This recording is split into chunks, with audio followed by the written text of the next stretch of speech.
주님, 참 그럴수록 몸이 참 얼마나 건강하고 또 튼튼해야 되는지를 생각합니다. 그리스도의 몸인 교회도 건강하고 튼튼해져 가고 저희가 그 부분의 한 부분이 되어지며 또 성령의 은혜로 그러한 놀라운 은혜와 경험들이 저희 안에 이루어지고 나타나도록 또 지혜와 계시의 영으로 계속 가르쳐 주십시오. 예수님의 이름으로 기도합니다. 아멘. 네, 교회는 몸이기 때문에 교회 하나됨을 굉장히 이제 바울이 반복해서 강조합니다.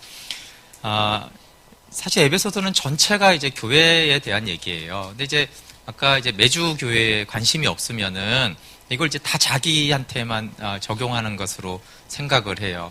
4장 이제 1절부터는 그러면 이런 교회의 한 지체로 부름받은 우리가 어떻게 구체적으로 행해야 되는가, 그렇죠? 그리고 이런 하나님의 경륜과 영광과 뜻이 있다라면 그게 실현이 돼야 되잖아요. 이제 실현하는 부분이 4장부터 6장까지 나오는 것입니다. 네, 4장 2절, 그냥 1절부터 한번 읽어볼게요. 4장 1절부터 3절 같이 읽어볼게요. 시작. 그러므로 주 안에서 갇힌 내가 너희를 권하노니 너희가 부르심을 받은 일에 합당하게 행하여 모든 겸손과 온유로 하고 오래 참음으로 사랑 가운데서 서로 용납하고 평안에 매는 줄로 성령이 하나 되게 하신 것을 힘써 지키라. 아멘. 여기 이제 성품들이 쭉 나오잖아요. 그렇죠? 굉장히 중요한 성품들이죠.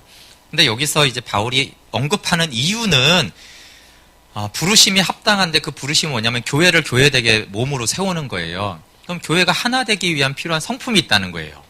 이렇게 하나가 되고 영광스러운데 성질 부리고 그쵸 교만하고 조급하고 안 되니까 그런 교회가 되려면 이러한 성품이 필요하다. 그러니까 모든 겸손과 온유와 오래 참음으로 사랑 가운데 서로 용납하고 평안에 매는 줄로 성령이 하나 되게 하신 것을 힘써 지키라. 초점은 하나됨이 있어요. 하나됨을 위해서 성령이 그것도 하나 되게 하셨는데 하나 되려면 이러한 성품으로 서로가 교회 안에서 성도들을 대해야 된다라는 말인 것이죠. 힘써 지켜야 될 것은 성령이 몸으로 하나 되게 하신 것입니다. 하나됨은 우리가 이룬 것이 아니라 성령이 이루신 것이고 우리가 이런 섬김과 성품으로 그 하나됨을 힘써 지키는 것이죠. 4절부터 6절도 하나됨을 얼마나 강조하는지 4절부터 6절 읽어볼게요. 시작. 몸이 하나요 성령도 한 분이시니 이와 같이 너희가 부르심의 한 소망 안에서 부르심을 받았느니라. 주도 한 분이시요 믿음도 하나요 세례도 하나요 하나님도 한 분이시니 곧 만유의 아버지시라. 만유에 계시고 만유를 통일하시고 만유 가운데 계시도다. 아멘. 네, 여기서 포인트는 4장 4절에 몸이 하나요 이거예요. 몸은 하나다. 교회는 하나다. 이거예요. 그렇죠? 그리고 이제 그걸 설명하고 강조하기 위해서 쭉 나오는 게 뭐예요? 한 분, 한 소망, 한 분, 하나, 한 분. 이게 다 뭐라고요? 그러니까 교회는 하나지. 그러니까 교회는 몸이지. 이렇게 말하는 거예요. 왜 교회가 몸입니까? 우리는 다 다르고 사람들 다른 데도 모임이 있고 교회도 그렇게 모인 거 아닙니까? 라고 했을 때 교회가 다른 모임하고 다른 이유 그리고 교회가 몸이어서 하나가 된 이유에 대해서 이렇게 자세하게 말하는 거예요. 성령도 한 분이시고 한 소망 안에 부름받았고 주도 한 분이고 믿음도 하나고 세례도 하나인데 하나님도 한 분이신데 그 하나님은 만유에 계시고 만물을 통치하고 만유에 계시잖아요. 그렇죠? 근데 이게 아까 1장에 말한 만물 위에 계시고 만물을 통일하시는 교회를 통해서 그런 하나님이시라고 말하는 것이에요. 그러니까 교회가 하나다. 교회는 그리스도의 몸이다.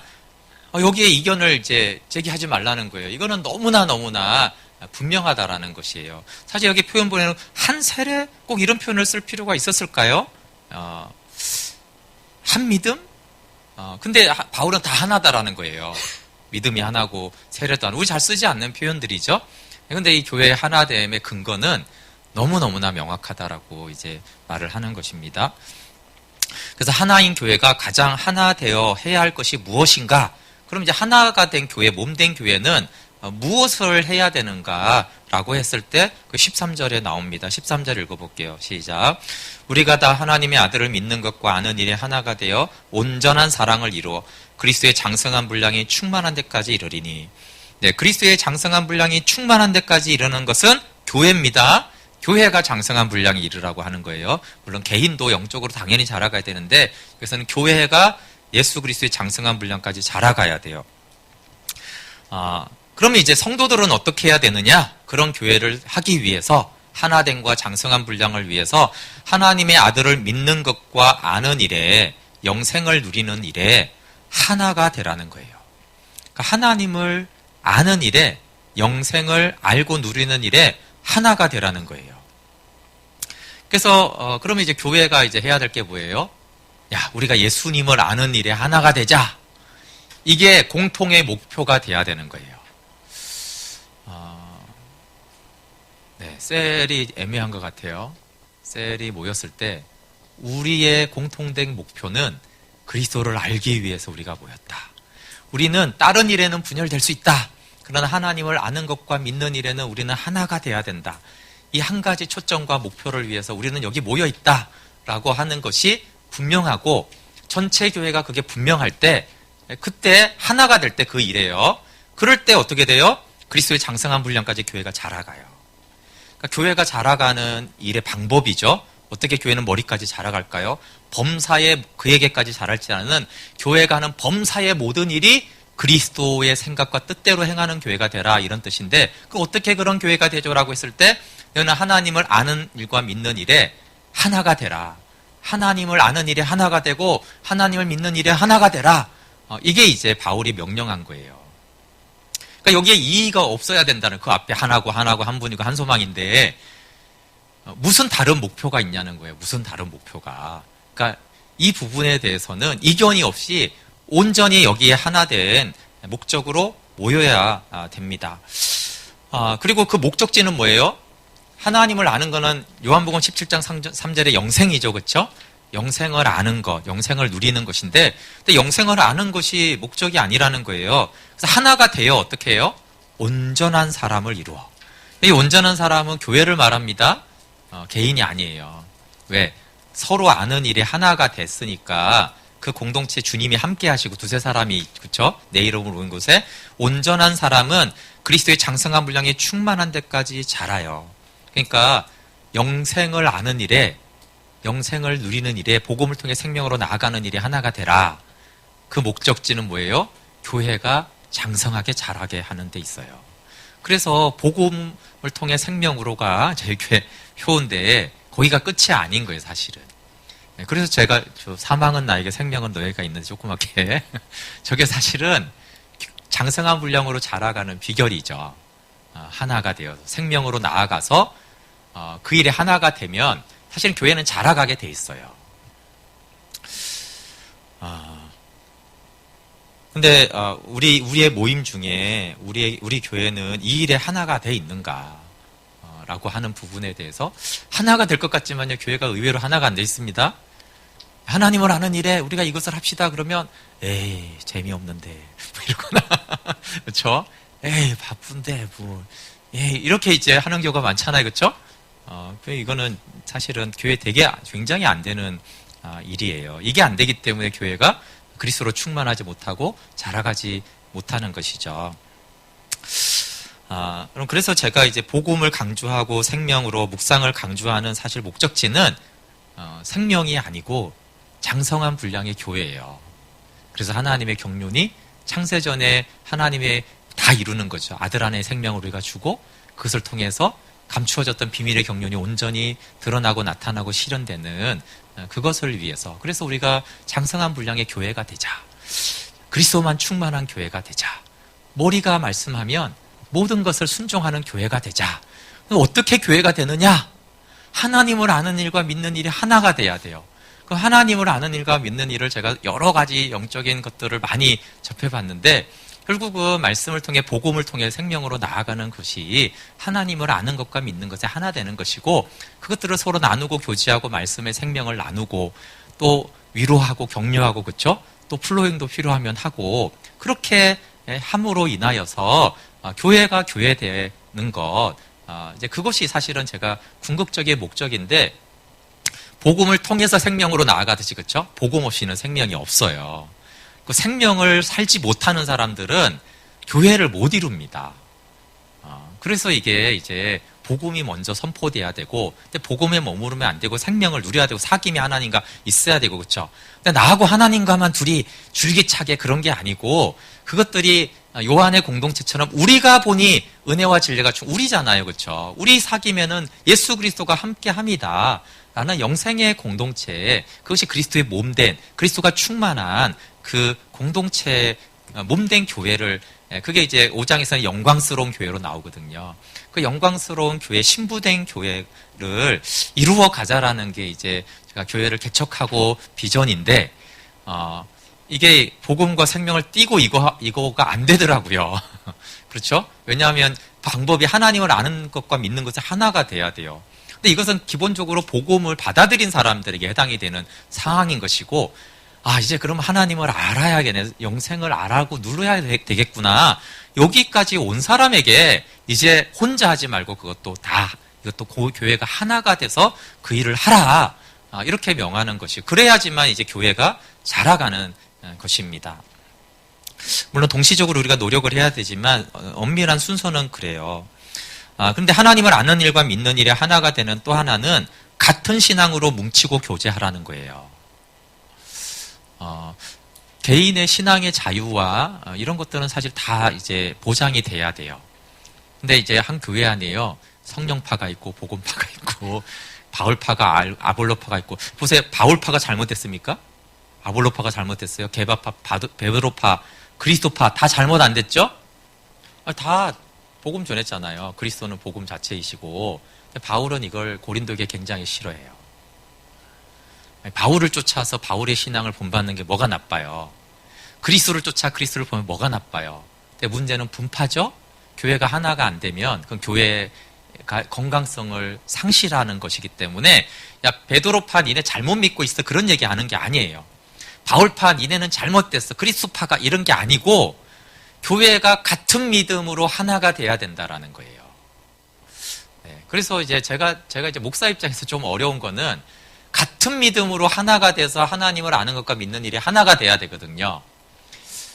근데 이제 다른 교회나 다른 목사님이 하는 걸 영향을 받고 믿는 것에 대해서 좀 어려움이 있어요. 사실 그 믿음은 존중을 당연히 해줘야 되는데, 좀 갈등은, 그게 이제 교회에 하나 된가 교회 잘하면은 사실 도움이 안 되거든요. 개인이 선택할 문제지만, 저는 한 교회는요, 같은 믿음으로 뭉쳐야 돼요. 그래야지 아는 일과 믿는 일이 하나가 될 거 아니에요? 나는 바울파, 베드로파 각자 믿음이 좋은데 모였더니 그건 베드로파 얘기잖아. 하나가 안 돼요. 하나님을 아는 일에 서로 나누고 교제하고 위로하고 격려하고 사랑하면서 이게 같이 하나가 돼야 되는데, 각자 믿음은 꼭 틀렸다고 말할 수는 없는데 이게 하나가 안 되니까 같은 믿음과 같은 신앙 안에서 같은 방향을 향해서, 그렇죠? 같이 나아가야 되는 것인데, 그게 아닐 때 이게 은혜를 누리는 데는 큰 차이는 없어요. 그렇죠? 뭐 약간 이렇게 믿으나 약간 저렇게 믿으나 뭐 어쨌든 헌신하고 사랑하고 그러면 그건 다 존중해 줘야 되는 영역인데, 이제 교회와 공동체 개념으로 봤을 때 가정도 마찬가지입니다. 여러분, 이 가정이 더 낫고 저 가정이 더 우월하고 그런 거 없습니다. 다만 한 가정은 그냥 한 방향으로 가야 돼요. 네, 우리 주희 자매가 파주로 이사 왔잖아요. 아니, 파주에 있든 수원에 있든 그거는 누가 더 낫고 안 낫고는 없어요. 다만 한 가족은 같은 결정을 해야죠. 어쩔 수 없이. 옳으냐 그러냐 그런 문제가 아니에요. 근데 이제 막 아이들은 오기 싫다, 와야 된다, 막 여러 갈등이 있었는데 남편은 직장이 더 멀어지고, 그렇지만 그게 뭐가 더 옳으냐의 문제가 아니라 한 가정이니까 한 결정을 해야 되고, 그 결정에 동의해주고 결정으로 한 것에 대해서 투덜거리지 않고 그걸 따라줘야 되는 게 한 가족이 해야만, 가족이니까 돼야 되는 거예요. 그래서 신앙은 사실은 각자의 형태를 인정해야 되는데, 한 교회니까 한 교회가 가는 방향은 같은 방향으로 가야 되는 것이, 함께 하나가 돼서 자라가야 되는 부분은 또 맞거든요. 그렇기 때문에 우리 필수 형제가 먼 직장을, 우리가 투덜거리는지 안 투덜거리는지 모르지만 어쨌든 더 멀어진 것을 다니고 있어요. 가족이니까 그걸 감수하는 거예요. 근데 같은 교회에서는 사실 그렇게 감수해 줘야 돼요. 좀 다른데 뭐 저기 잘못됐어? 그 잘못됐다는 게 아니고요. 그러니까 한 교회로 한 몸으로 한 그리스도를 향해 하나 되고 나아가야 되다 보니까 좀 그런 개인적인 다름의 차이에 대해서 어느 정도 감수해주고 어떤 분은 그게 희생일 수도 있어요.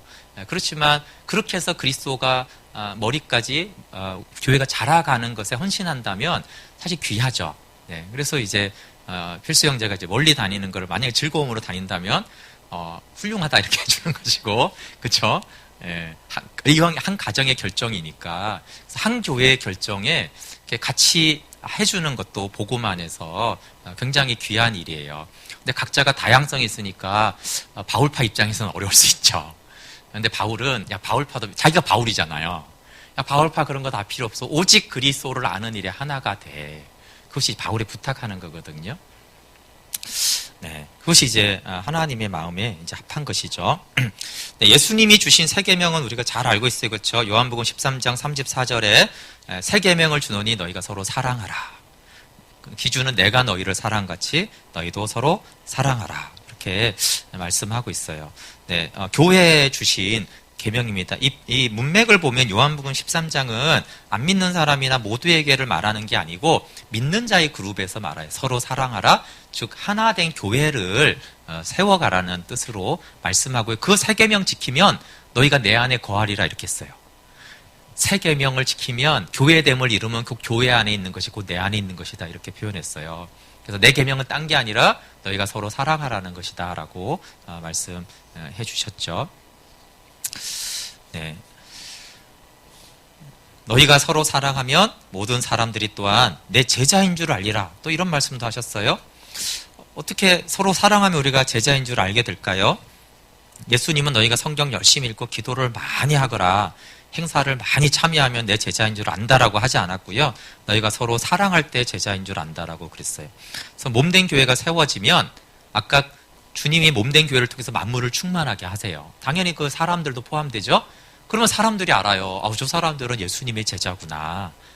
그 몸이 교회가 몸으로서의 기능을 할 때 그때 이제 제자인 줄 아는 것이죠. 우리가 여기 철야를 하든 뭐 하든 사람들은 모릅니다. 저 교회가 하나 예수님의 제자인지 난 모른다.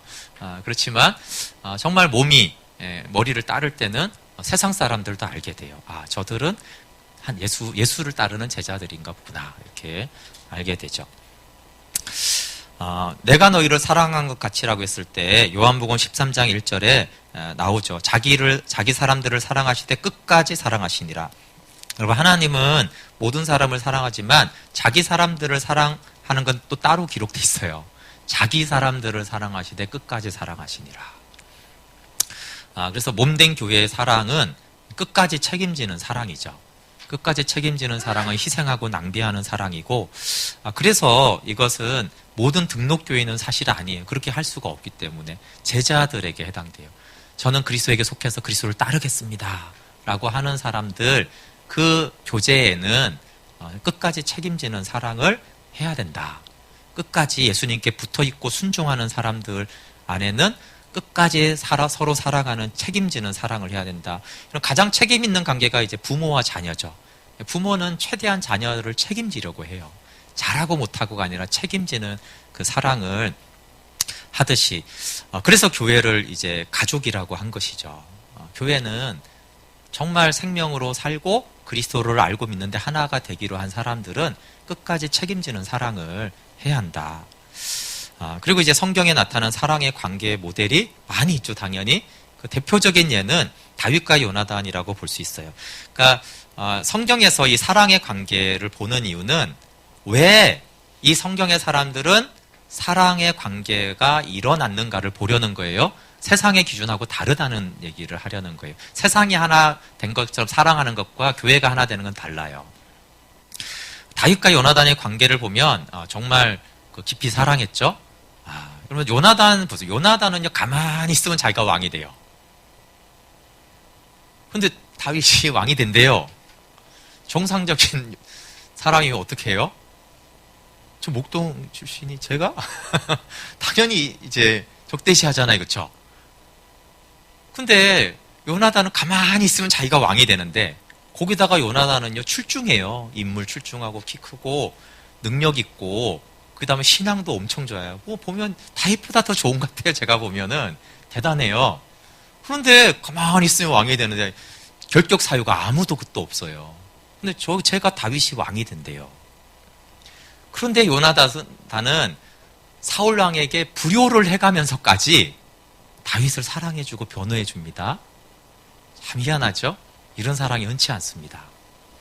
내가 왕 될 그 자리를 기꺼이 포기하고 다윗에게 내어주고, 그리고 그렇게 하기 위해서 아버지에게 불효하면서 기껏 생명을 다해서 보호해줘서 결과는 나 왕 안 되고 너 왕 되는 거예요. 그래서 뭘 이덕이 될 게 있어요. 원래 내 왕자리인데 제가 왕 돼서. 예, 결국 죽었지만 영의정 한다고 그게 뭐 좋은 거겠어요? 내가 왕인데 원래. 그러니까 참 놀라운 사랑을 한 거죠. 그래서 여인의 사랑보다 더 탁월하다라고 했습니다. 왜 요나단과 다윗은 이렇게 사랑의 관계가 됐을까요? 다윗도 먼저 다윗도 참 요나단을 사랑했어요. 그리고 요나단이 죽은 다음에도 무비보셋을 자기 상에 앉히고 아들처럼 대화하는 것도, 그러니까 왜 서로 사랑했을까요, 여러분? 근데 이 사랑은 알겠지만 골리앗을 때려 눕힌 그날부터 시작이 돼요. 그러니까 오랫동안 만나서 이어지 10년 동안 만나서 친한 게 아니고요. 한순간에 반했어요. 네.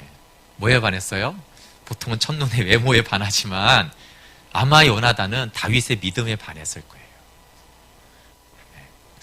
근데 요나단의 믿음이 대단한데 어쨌든 골리앗이 설칠 때는 요나단도 나서지 못했어요. 이유는 잘 모르겠지만 근데 이 다윗이 혜성처럼 딱 나타났잖아요. 그렇죠? 그리고 골리앗을 향해서 나가서 외쳤잖아요. 너는 칼과 단창으로 오지만 나는 만군의 여호와의 이름으로 내게 가노라. 이렇게, 그렇죠? 그 믿음을 보고 요나단은 반한 거예요. 다윗의 외모나 신분이나 다른 게 성격이 아니고요. 야, 저 믿음 거기에 이제 반한 거예요. 그래서 그 믿음을 보고 이제 사랑하게 했죠. 그걸 어떻게 또 알 수 있냐면 사무엘상 14장 6절에 보면요, 이 요나단이 이제 블레셋을 향해서 전투하러 나갈 때 고백이 거의 같아요.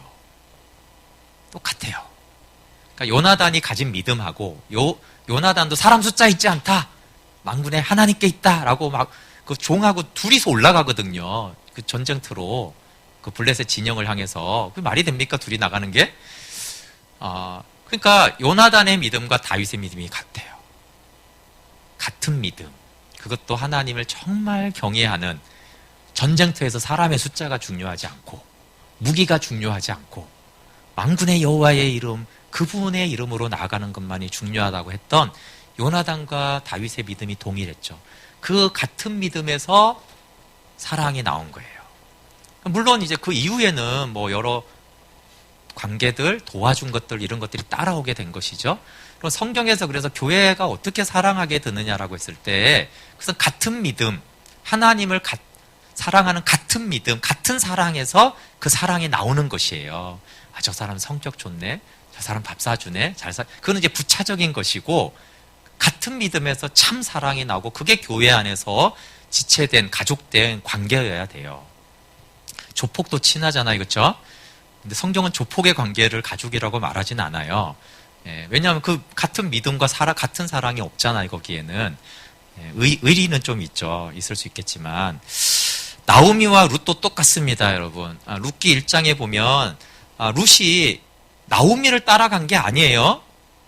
나오미의 하나님을 따라가요. 그 말은 뭐예요? 나오미의 믿음을 봤을 때 룻이 생각하기엔 집안은 쫄딱 망했잖아요, 그렇죠? 집안은 쫄딱 망했고 비천한 여인이고 과부인데 나오미의 믿음은 뭔가 있는 거예요. 그리고 룻이 그 나오미의 하나님을 자기 하나님으로 받았어요. 무슨 말이에요? 같은 믿음을 가졌어요. 나오미와 룻은요, 같은 믿음을 가진 거예요. 그래서 며느리여서 따라간 게 아니에요. 며느리와 시어머니 얘기하는 게 아닙니다. 같은 믿음을 가지고 나오미와 룻이 어떻게 관계하고 서로를 책임지고, 서로가 끝까지 책임지잖아요, 그렇죠? 룻은 막 이삭 죽기 위해서 양식을 갖다 주고, 나오미는 막 이렇게 갖고 그 보아스와 연결되고 서로가 책임져주는 그 사랑을 하잖아요, 그렇죠? 그게 같은 믿음에서 나온 것이지, 며느리와 시어머니와 만났기 때문에 둘 다 과부니까 동변상련이다 해서 그런 게 아니라는 것이에요. 그래서 동변상련으로 우리가 하나 되고, 그런 게 교회의 하나됨이 아닌 거예요. 같은 하나님을 믿는 같은 믿음으로 이제 여기는 선배가 후배가 있죠, 그렇죠? 예, 요나단과 다윗은 각자가 어떻게 그렇게 하나님 경외했어요. 그러다가 딱 만났을 때 불꽃이 튀긴 거죠. 오, 이런 믿음이 또 있구나. 근데 나오미와 룻은 이제 나오미가 먼저 그 믿음을 받는데 룻이 이제 그 믿음을 받아들이고 나니까 이제 믿음의 친구와 동역자와 가족이 된 거예요. 바울과 브리스가와 아굴라 부부도 마찬가지예요. 로마서 16장 4절에 보면 브리스가와 아굴라 부부가 내 목숨을 위하여 자기들의 목까지도 내놓았다. 왜 내놓았을까요? 인정 때문에? 사도 바울은 유명하고 사도니까 아니에요. 같은 믿음, 같은 사랑, 같은 하나님을 향한 사랑에 반한 거예요. 그래서 자기의 목까지 내주는 거죠. 그것은 바울과 디도 관계가 다 똑같아요. 이거는 아버지와 아들, 스승과 제자 사이지만 사실 한 믿음, 한 복음, 한 사랑 안에 있는 사랑을 말하는 것이지, 바울이 나한테 신경 많이 써줬네. 그런 걸 넘어서는 사랑이에요. 당연히 이제 같은 믿음이 있으면 그런 게 따르죠. 당연히, 그렇죠? 예, 그렇지만 그러니까 교회가 하나님을 아는 일과 믿는 일이 하나가 되는 그 방법만이 교회가 하나가 되는 거예요. 예, 밥 사주고 놀고 다 중요한데 그런 것들이 아무리 있어도 한 하나님을 믿는 믿음 그게 없으면은 교회는 되지가 않아요. 예, 좋은 친구는 좋은 사이는 될 수가 있겠죠. 근데 안타까운 건 여러분 이런 것들 참 교회 안에 아까 말한 대로 보기가 드물잖아요. 그런데 아까 말한 초대교회, 고린도 교회 같은 것도 있었지만 우리가 교회와 교인들을 비판하는 자가 아니라 내가 먼저 교회를 사랑해야 됩니다. 부정성이 가득한 우리는 하루아침에 이런 관계와 교회를 세워가는 게 쉽지 않아요. 그렇지만 우리는 몸된 교회와 사랑의 공동체를 만드는데 도전하고 세워가야 합니다. 제가 얼마 전에 유다서 1장 25절 말한 것처럼 유다서에 보면 복음과 교회를 위해서 싸우며 헌신하는 자, 결과가 아니라 그 과정을 위해서 헌신하는 자에게 하나님의 영광 앞에 흠없이 기쁨으로 내가 서게 하겠다라고 말씀하고 있어요.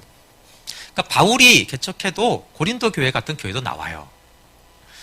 왜냐하면 이제 그 바울만이 주관할 수가 없잖아요. 그 도시의 문화, 환경, 그 구성원들에 따라서 달라지기 때문에 결과가 나왔냐 안 나왔냐로 말하는 것이 아니라 바울이 그런 몸된 교회를 위해서 그가 고난도 마다하지 않고 기꺼이 또 고난을 영광으로 여기며 한 것 자체가 그것이 이제 하나님에게는 영광이 되고 기쁨이 되는 것입니다.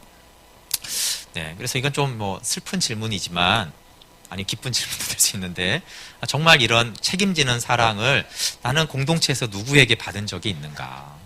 또 그러면 내가 책임지는 사랑을 하는 사람은 나는 누가 있는가? 이게 사실 정상적으로 있어야지 정상적인 교회인 거예요. 몸된 교회인 것이죠. 끝까지 나를 책임져 준 사람. 또 내가 끝까지 나는 저 영혼은 내가 끝까지 내가 부모가 자식을 책임지듯이 내가 책임을 지는 사랑을 하겠다라는 그 관계가 위아래로 있어야 됩니다. 이 예수님 자리를 이제 쓴 분이 이제 이나마 목사님이잖아요. 그분이 이제 버클랜드 침례교회 담임할 때 이 교재를 아마 쓴 것으로 알고 예수님 자리가 이 책에 많이 판매가 되었습니다.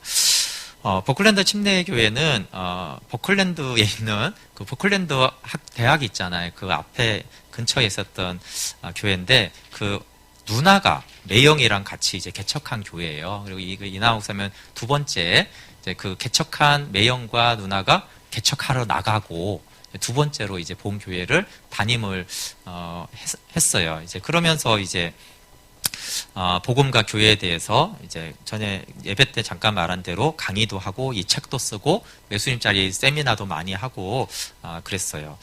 그래서 그 교회 얘기들을 들어보면 평범한 사람들의 별난교회 지금 아마 절판됐을 것 같아요.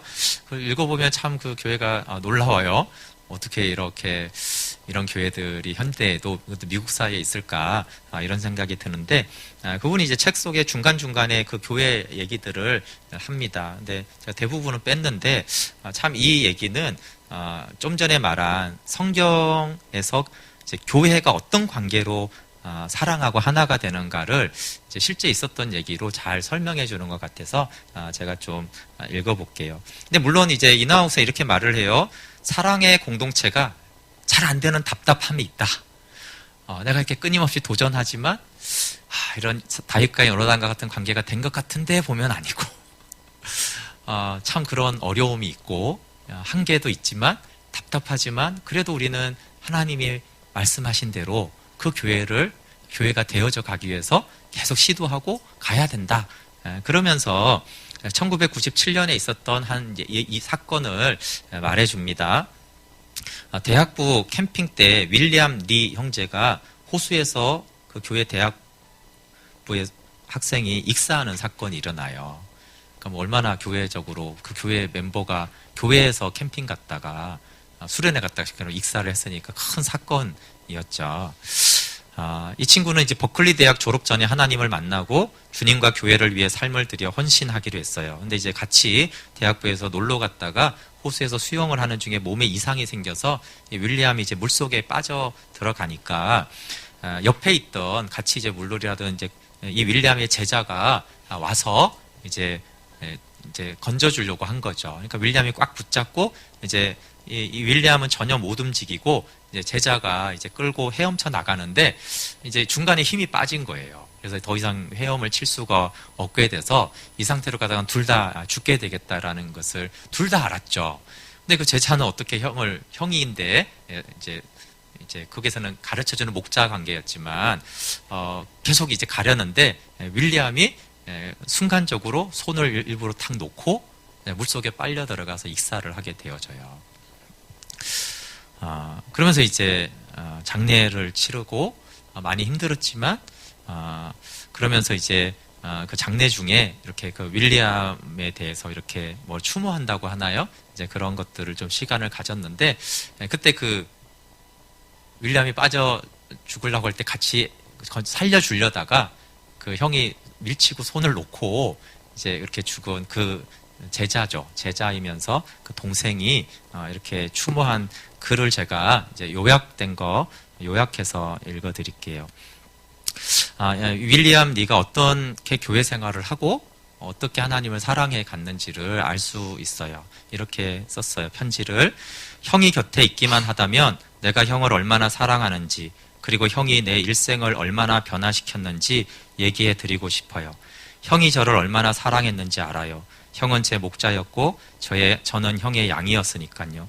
형과 저는 항상 같이 있었지요. 학교에서, 교회에서 늘 같이 있었고 형 집에 가서 같이 먹고 공부하고 캠핑도 등산도 낚시도 같이 갔고 식사도 운동도 같이 했고 심지어 방학 때도 LA에서 자주 같이 있었죠. 그리고 형의 인생의 마지막 순간에도 저는 형의 옆에 있었습니다.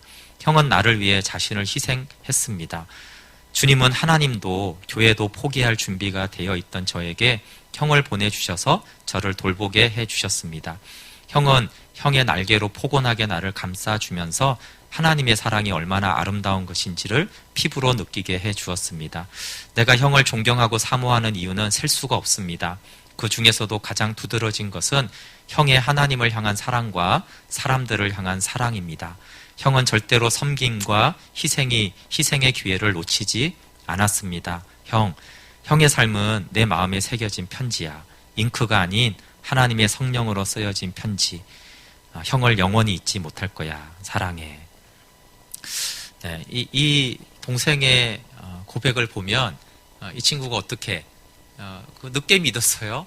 대학 학부 졸업 전에 믿었는데도 불구하고 그가 하나님을 만난 이후에 그리스도와 교회를 좀 알아가면서 그가 어떤 삶을 살았는지 그 정말 많은 걸 했잖아요. 그렇죠? 다 너무 귀한데 이 동생이 가장 형을 존경하는 이유가 있는데 그것은 형이 하나님을 어떻게 사랑하고 사람들을 어떻게 사랑했는지 난 그거에 반해서 형을 그렇게 쫓아다니고 형의 영향을 받고 나도 변했다. 사실 나 하나님 떠날 만큼 많은 어려움이 있었는데 바뀌었다라고 하죠. 그래서 이 버클랜드 침례교회가 윌리엄 리 혼자 이랬겠어요? 전체적인 분위기를 알 수 있죠. 그 책을 봐도 좀 그런 부분들을 느낄 수가 있어요. 그러면 이제 이나옥섬이 이런 예로 우리는 그런 교회다라고 하는 게 아니에요. 한참 이것도 부족한 것이다. 그럼에도 불구하고 이런 관계가 그래도 다윗과 요나단의 그런 관계와 비슷하게라도 쫓아가는 것이 아니냐. 그리고 원래 이 윌리엄 리는 믿은 지 얼마 안 됐는데도 자기가 중앙아시아로 선교사로 가려고 했었다고 그래요. 그때 안타깝게 이제 익사를 했잖아요.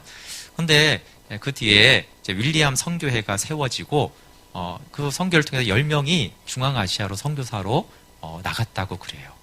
그러면서 또 이제 그 윌리엄이 교회를 사랑하고 지체들을 사랑했지만 또 그 교회 공동체가 그 형제를 사랑해서 또 선교회를 만들고 또 그 안에서 그 비전을 품고 그렇게 그 선교를 나가는 그런 사랑의 관계성, 그런 것들이 교회가 되어져 가는 것이죠. 그래서 이런 교회는 1997년도 얘기니까 있었습니다. 그래서 이제 이남아 목사님이 그래도 이 정도 교회는 한 거예요. 이 정도 관계성은 그래도 있는 교회를 담임 목회를 한 거죠. 그래서 이제 예수님 자리를 쓰고 여러분 복음과 교회가 중요합니다. 근데 또 이렇게 교회를 가르쳤으니까 이런 관계를 했을 거 아니에요, 그렇죠? 왜 이 형제가 예수 믿은지 보니까 몇 년도 안 됐는데 어떻게 이렇게 이런 삶을 살았을까라고 했을 때는 그 짧은 기간이지만 그리스도와 교회라는 것을 그래도 어렴풋이 배웠었기 때문에 그런 교회 생활을 했고 그가 비록 젊은 나이에 하나님 품에 갔지만 정말 아름다운, 요나단도 일찍 죽었지만 정말 아름다운 삶을 살고 그런 관계를 했다라는 것들을 알 수가 있어요. 근데 이제 이런 교회를 담임했던 이남아 목사님이 이거는 이제 딴 얘기지만 한계를 느껴서 이 교회를 이제 그만두고 그 다음에 만난 게 이제 진 에드워즈인 거예요. 설교 때 잠깐 얘기했죠. 이런 걸 가르치고 이런 교회도 자기가 목회도 해봤는데 교회가 뭔가 그리스도를 아는 것이 무엇인가. 그래서 이제 진 에드워즈의 그 이후에 이제 진 에드워즈 책을 읽고 뭐 교회 가서 그 다음에 이제 몇 년간 지난 다음에 쓴 책이 예수님 자리예요. 그래서 예수님 자리와 이제 자리가 좀 연관이 돼 있지만 어쨌든 그렇게 이제 그래서 제가 이제 이 두 권을 그냥 같이 쭉 보는 것이 좋겠다라는 생각이 들었어요. 다만 이제 이분이 물론 자기들도 한참 자기도 못 미친다라고 말하지만 그저 그냥 성경에 있는 얘기를 쭉 푸는 게 아니에요. 예수님 자리가 그런 교회들을 해보고 이런 정말 생명을 주고받는 관계들이 그 지체 안에서 일어나고 제가 뭐 그 책을 읽고 참 감동적인 것들은 교회가 막 복음과 공동체와 사랑으로 정말 똘똘 뭉쳐가지고 굉장해요. 그러면은 그리고 이제 교회가 이제 선교하는 방식은 교회가 교회를 다시 세우는 거라고 생각하는 거예요. 그 교회는. 그래서 지교회들을 세우는데 그 장면이 놀랍습니다. 그럼 일단은 이제 버클랜드 지역이 그때 당시는 그 학교는 그 유명한데 그 지역에 뭐 기업체나 이런 게 많지 않다고 그래요. 근데 이들이 기꺼이 복음과 교회를 위해서 박사학위를 끝내고도 딴 데 안 가는 거예요. 훨씬 연봉이 낮은 그런 데를 다니면서 이 교회를 이뤄서 그리스도의 몸된 교회를 세우는데 헌신하는 많은 헌신자들이 일어났어요. 그리고 이제 교회를 개척해서 더 선교를 하자라고 했을 때 미국에도 개척을 하고요. 서울에도 개척을 하고 포항인가 경주인가 했던 그쯤에 하나를 이제 개척하기로 했어요. 근데 교회 공동체가 모여서 기도하고 하나님 그런 마음 주시잖아요. 그럼 이렇게 공고를 해요. 여러분 이렇게 해서 우리 교회가 이렇게 해서 이제 뭐 포항인지 경주인지 그쪽 그 즈음인데 포항에 이제 교회를 설립하려고 합니다. 그렇게 하고 이제 마음을 나누잖아요. 그러면 선교사 1명이 이렇게 파송하는 게 아니고 20명에서 30명을 보내요. 그런데 사람들이 자원해요. 그러니까 박사과정 마치고 굉장히 유수한 능력 있는 사람이 물론 능력은 있어서 그렇지만 포항에 가까운 대학에다가 교수로 지원하는 거예요. 훨씬 더 좋은 대학에 갈 수 있는데 목적은 교회를 개척하는 거니까 그렇게 해가지고 그래서 이민을 다시 오는 거죠. 미국에서 오랫동안 정착해서 살던 사람들이 이민을 오고 교육 문제, 뭐 직장 문제 이 모든 것들을 포기하고 이런 몸된 교회를 세우는 일이 너무나 귀하다. 그 선교사들이 그런 게 아니고요. 그 교회 생활하는 성도들이 그렇게 하는 거예요. 그래서 이제 20명에서 30명이 모여지잖아요. 그럼 한꺼번에 이렇게 포항 쪽으로 가요. 그래서 이제 가까이 살면서 식장을 구하고 거기 터전을 잡고 교회를 이루죠. 그런 시교회들이 이제 여러 교회를 세웠어요. 그리고 막 그 파송되는 날은요, 완전히 눈물바다예요. 너무 헤어지기 싫은데, 우리가 복음 때문에 우리가 헤어진다. 그러면서 너무나 사랑하는 관계니까, 이렇게 막 눈물바다가 되면서, 그게 신기하죠? 선교단체들이나 선교사님들 이렇게 모아가지고, 이렇게 한 팀으로 보내는 거는 제가 봤는데, 교회가, 그것도 뭐 사역자들이 아니에요. 그냥 이렇게 뭐 직장 생활하는 사람들이 그렇게 그리스도의 몸된 교회를 세우자라고 해서 그 모든 것들을 포기하고 오래된 삶, 또 뭐 아이들이 미국에 학교 다닐 수도 있잖아요, 그렇죠? 뭐 놔뒀는지 데려오는지 모르지만 어쨌든 그렇게 이제 기꺼이 가는 그런 교회는 지금도 가능하다는 거예요. 근데 어쨌든 이나와 목사님은 버클랜드 침례교회도 바울이 본 교회에 비해서는 너무너무 부족하다. 그래서 끊임없이 그 고민을 한 거예요. 어떻게 하면 이 바울이 보는 교회, 이 영광스러운 교회를 이 땅에 다시 초대교회 그 영광을 회복해서 그러면 주님이 영광을 받으시고 창세전의 그 경륜이 온전히 드러날 텐데라는 것이에요. 그래서 저희가 예수님 자리와 자리가 그저 막연한 것이 아니라, 물론 우리가 하기 쉽지 않은 일이고 오래 걸릴 수도 있지만 그냥 막연하게 추상적으로 성경만 읽다 이게 아니라 그렇게 되어져 가야 하는 것들은 우리가 해야 되는 것이죠. 8단원으로 좀 넘어가겠습니다. 건강한 몸, 튼튼한 몸에 대해서 계속 하고 있는데요. 예수님 자리로 하나님의 부르심에 합당한 삶은 전부 그리스도의 몸과 연관이 되어 있습니다.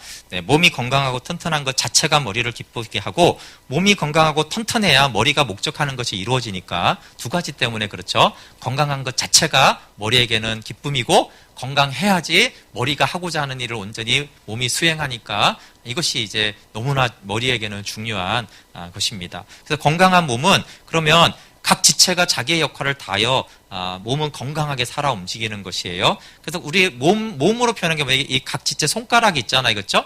그러면 요 손바닥은 이제 작은 공동체가 돼요. 그리고 팔뚝과 어깨까지는 어떻게 돼요? 약간 조금 크지만 작은 공동체죠. 그리고 이제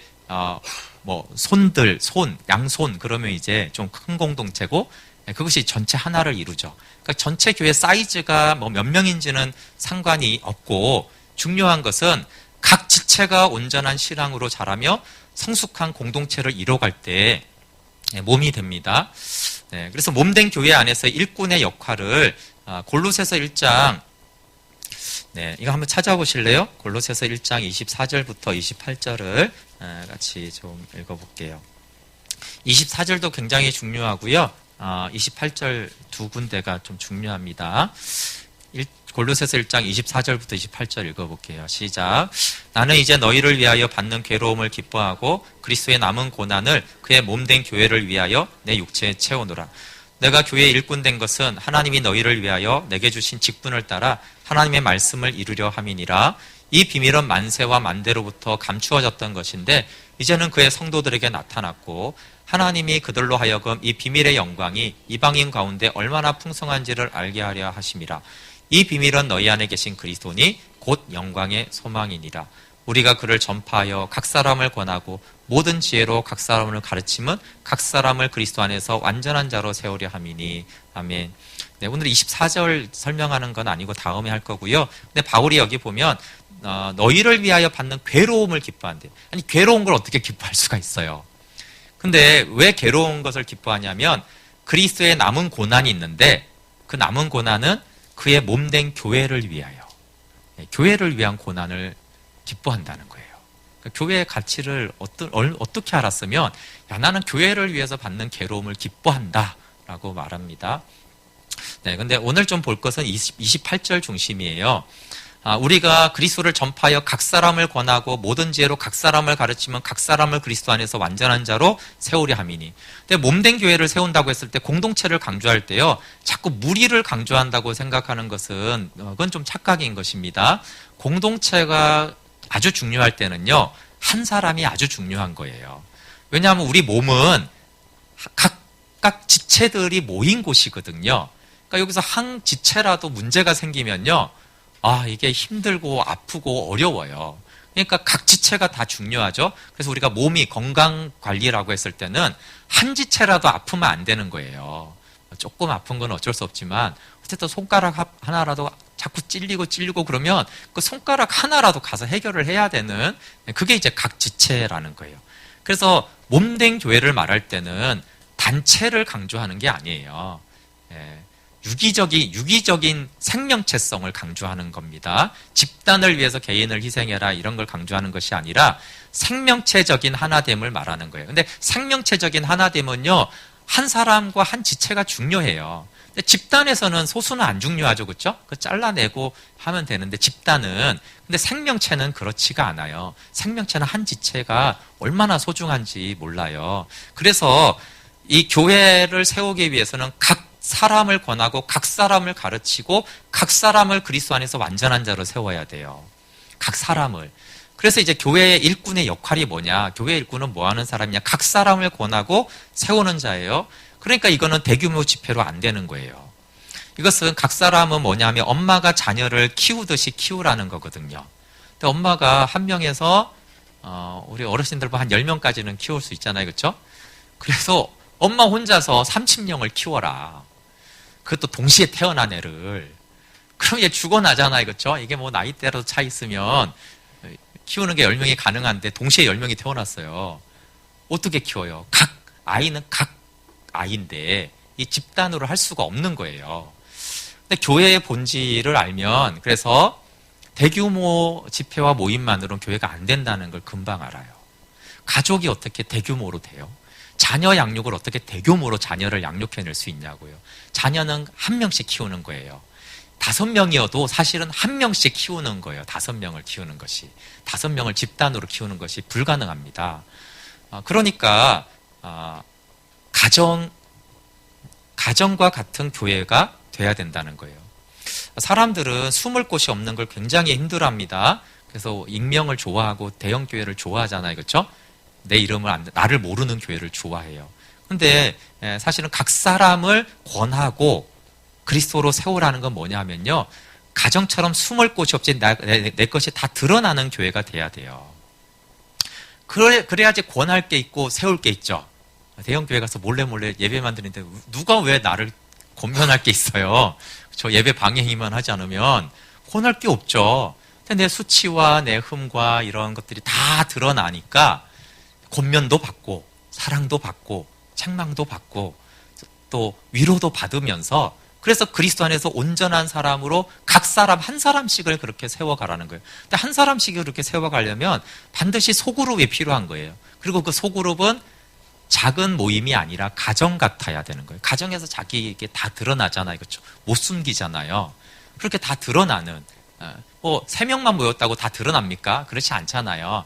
동창회 가서 얼마든지 가면 쓰고 그런 걸 말하는 게 아니고, 각 사람을 세워오려면 그게 다 드러나고 그것들을 주님 안에서, 십자가 안에서, 서로 사랑 안에서 세워주는 그런 이제 소그룹이 필요하고, 이제 저희 교회는 그걸 셀이라고 이제 명하는 거예요. 영적 가정 안에서 바울과 디모데, 요나단과 다윗 같은 아름다운 사랑의 관계가 이루어지면서 하나가 되어져 가는 것입니다. 그래서 이런 작은 단위의 공동체들이 기본적으로 교회예요. 그리고 이런 작은 단위의 교회들이 모인 곳도 교회죠. 그건 좀 큰 교회죠. 그러니까 예루살렘 교회가, 초대 교회가 아름다운 공동체를 이뤘던 것은 갑자기 5,000명이 회개해서가 아니에요. 예수님이 12명에게 얼마나 투자했어요. 3년을 꼴딱, 그렇죠? 이렇게 주일에 만나서가 아니라 같이 살면서 3년을 투자했잖아요. 여러분 그거 한번 계산해 보세요. 내가 훈련받고 이런 시간으로 한번 하면 몇 년 훈련받아야지 3년 동안 꼴딱 그렇게 하는지. 그리고 스승이 예수 그리스도잖아요. 어떻게 훈련을 받았어요? 그래서 3명을 좀 더 각별하게 하고 12명, 그렇죠? 그리고 12명을 기준으로 보면은 120명이 성령을 받았잖아요. 그러니까 그 120명은요, 이 복음을 알고 아직 교회는 탄생이 안 됐지만 이 예수님의 사랑을 아는, 근데 예수님의 사랑을 알면 교회는 되거든요. 근데 그러니까 성령을 받고 그걸 이제 안 사람들이 있었어요. 그러니까 이런 사람들이 있었기 때문에 5,000명이 되어져도 그들이 예수님의 사랑이 이루어지는 교회를 이룰 수 있었던 것이에요. 그러니까 작은 그룹에서부터 예수님이 시작하셨죠. 근데 이 작은 그룹들이 모이니까 120명이 되고, 5,000명인데 5,000명도 아시겠지만 이게 이런 대형 집회를 한 게 아니에요. 각 가정 모임이 있었어요. 소그룹이.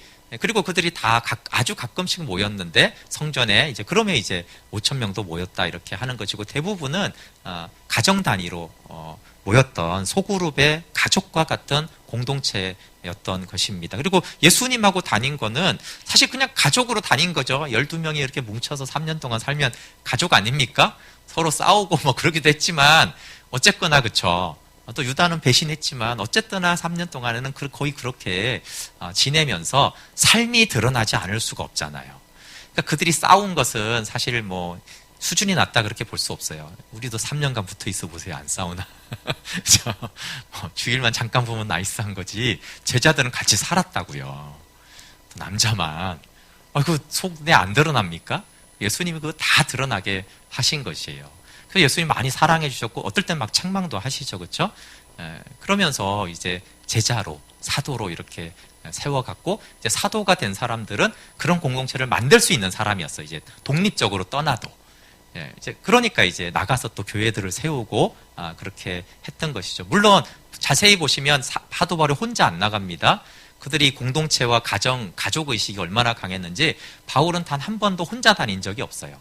항상 바나바랑 같이 가거나 신라랑 같이 가거나 디모데랑 같이 가거나 항상 이렇게 같이 다녀요. 그러니까 함께라는 것을 바울은 떠난 적이 없어요. 그리스도와 함께도 떠난 적이 없지만 같은 지체들과 함께 복음을 전하고 교제하는 걸 한 번도 떠난 적이 없어요. 심지어 감옥에 갇히면 혼자잖아요. 그럼 찾아오게 했어요. 또 찾아왔고, 왜 함께 하려고? 사식 넣어주기 위해서 온 게 아닙니다. 함께 하려고 온 거예요. 왜냐하면 그게 바울과 그 사도들은 그게 배어 있었어요. 그게 교회인 줄 알았기 때문에. 그래서 하나됨이 각 사람을 세우려면 소그룹이 필요해요. 그래서 셀을 하면서 왜 소그룹이 자꾸 중요하다고 하냐면, 예배 드리고 가면 여러분도 편하고 저도 편하지 않습니까? 아니 여기서 무슨 흠이 드러나요? 누가 나를 권할 게 있어요? 별로 없죠. 거의 나이스 하잖아요. 거기에 어디 참 사랑이 있고 그리스도의 형상이 있고 그리스도의 충만이 있고 각 사람을 어떻게 그리스도 안에서 완전한 자로 세워가는 게 있어요. 여러분, 저는 설교 준비에 엄청난 시간을 쓰고 이거 끝나고도 설교 준비를 해야 돼요. 그런데 설교 들어서 사람들 안 변합니다. 조나단 에드워즈가 한 말이에요. 미국에서 가장 목회자로 최고봉에 있다고 해도 되지 않는 그분이 설교 엄청 잘했겠죠? 그분이 그랬어요. 목회자들 착각하지 말라고. 설교로 성도들을 안 변한다고. 조나단 에드워즈가 대단한 신학자입니다. 미국의 영적 대각성을 일으키고 모든 사람이 인정하는 훌륭한 사람이에요. 그 사람이 제가 연수는 기억 못 한 20년 그 교회 사역하고 쫓겨납니다. 놀랍죠? 전 세계가 존경하고 인정하는 훌륭한 목회자가 쫓겨납니다. 그 교회에서. 설교로 안 변하죠?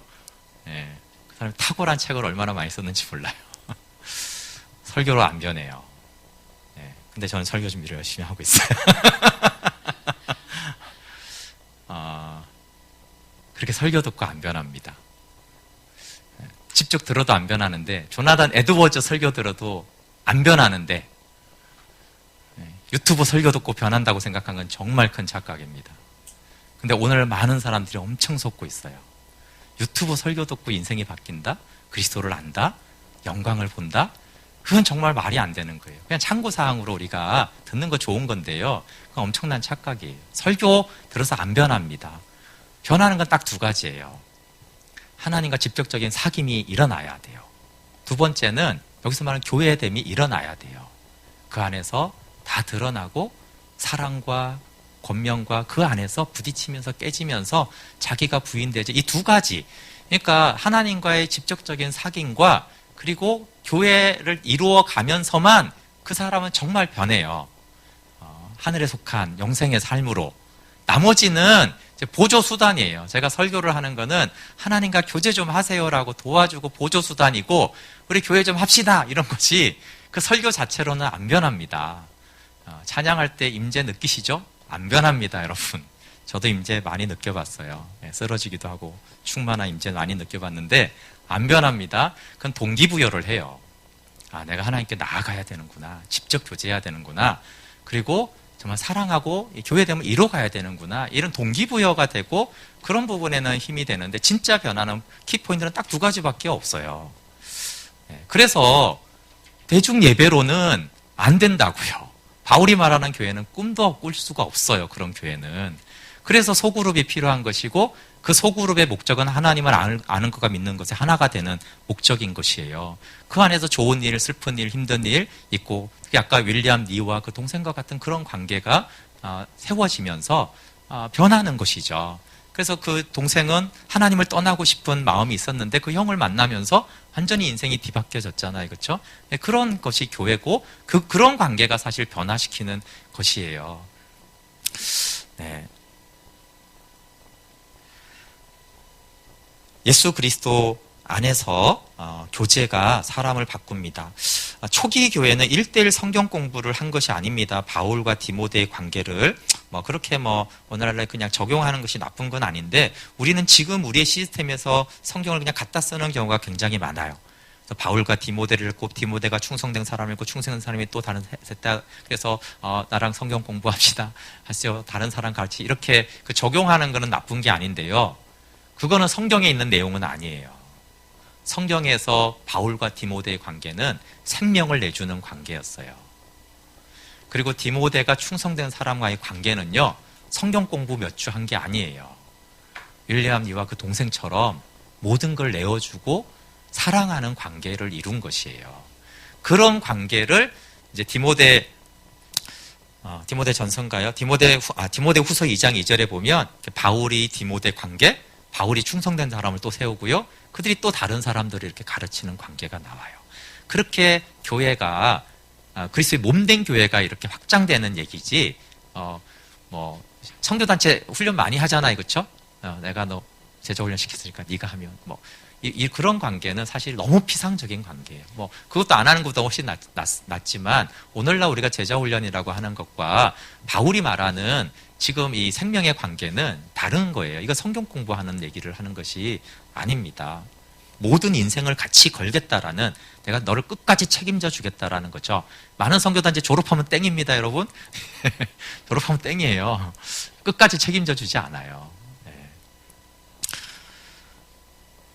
그러면 뗄래야 뗄 수 없는 육신의 가족 그 이상의 관계를 맺는 작은 공동체가 필요하죠. 그것을 말한 게 에베소서 4장 16절이에요. 에베소서 4장 16절 한번 같이 보겠습니다. 교회를 이루어가는데 아주 핵심적인 말씀이고 제가 이 부분을 되게 강조하는데요. 교회는 구체적으로 어떻게 그러면 그리스도의 몸으로 세워져 가는가? 에베소서 4장 16절 읽어볼게요. 시작. 그에게서 온몸이 각 마디를 통하여 도움을 받음으로 연결되고 결합되어 각 지체의 분량대로 역사하여 그 몸을 자라게 하며 사랑 안에서 스스로 세우느니라. 이게 예수 그리스도에게서 온몸이 각 마디를 통해요. 그렇죠? 각 마디의 도움을 받아서 서로 연결되고 결합이 돼요. 그래서 어떻게 돼요? 각 지체들이 분량대로 역사하면 어떻게 돼요? 몸을 자라게 하죠. 범사의 머리까지 자라는 교회가 돼요. 그래서 이제 사랑 안에서 스스로 세운다.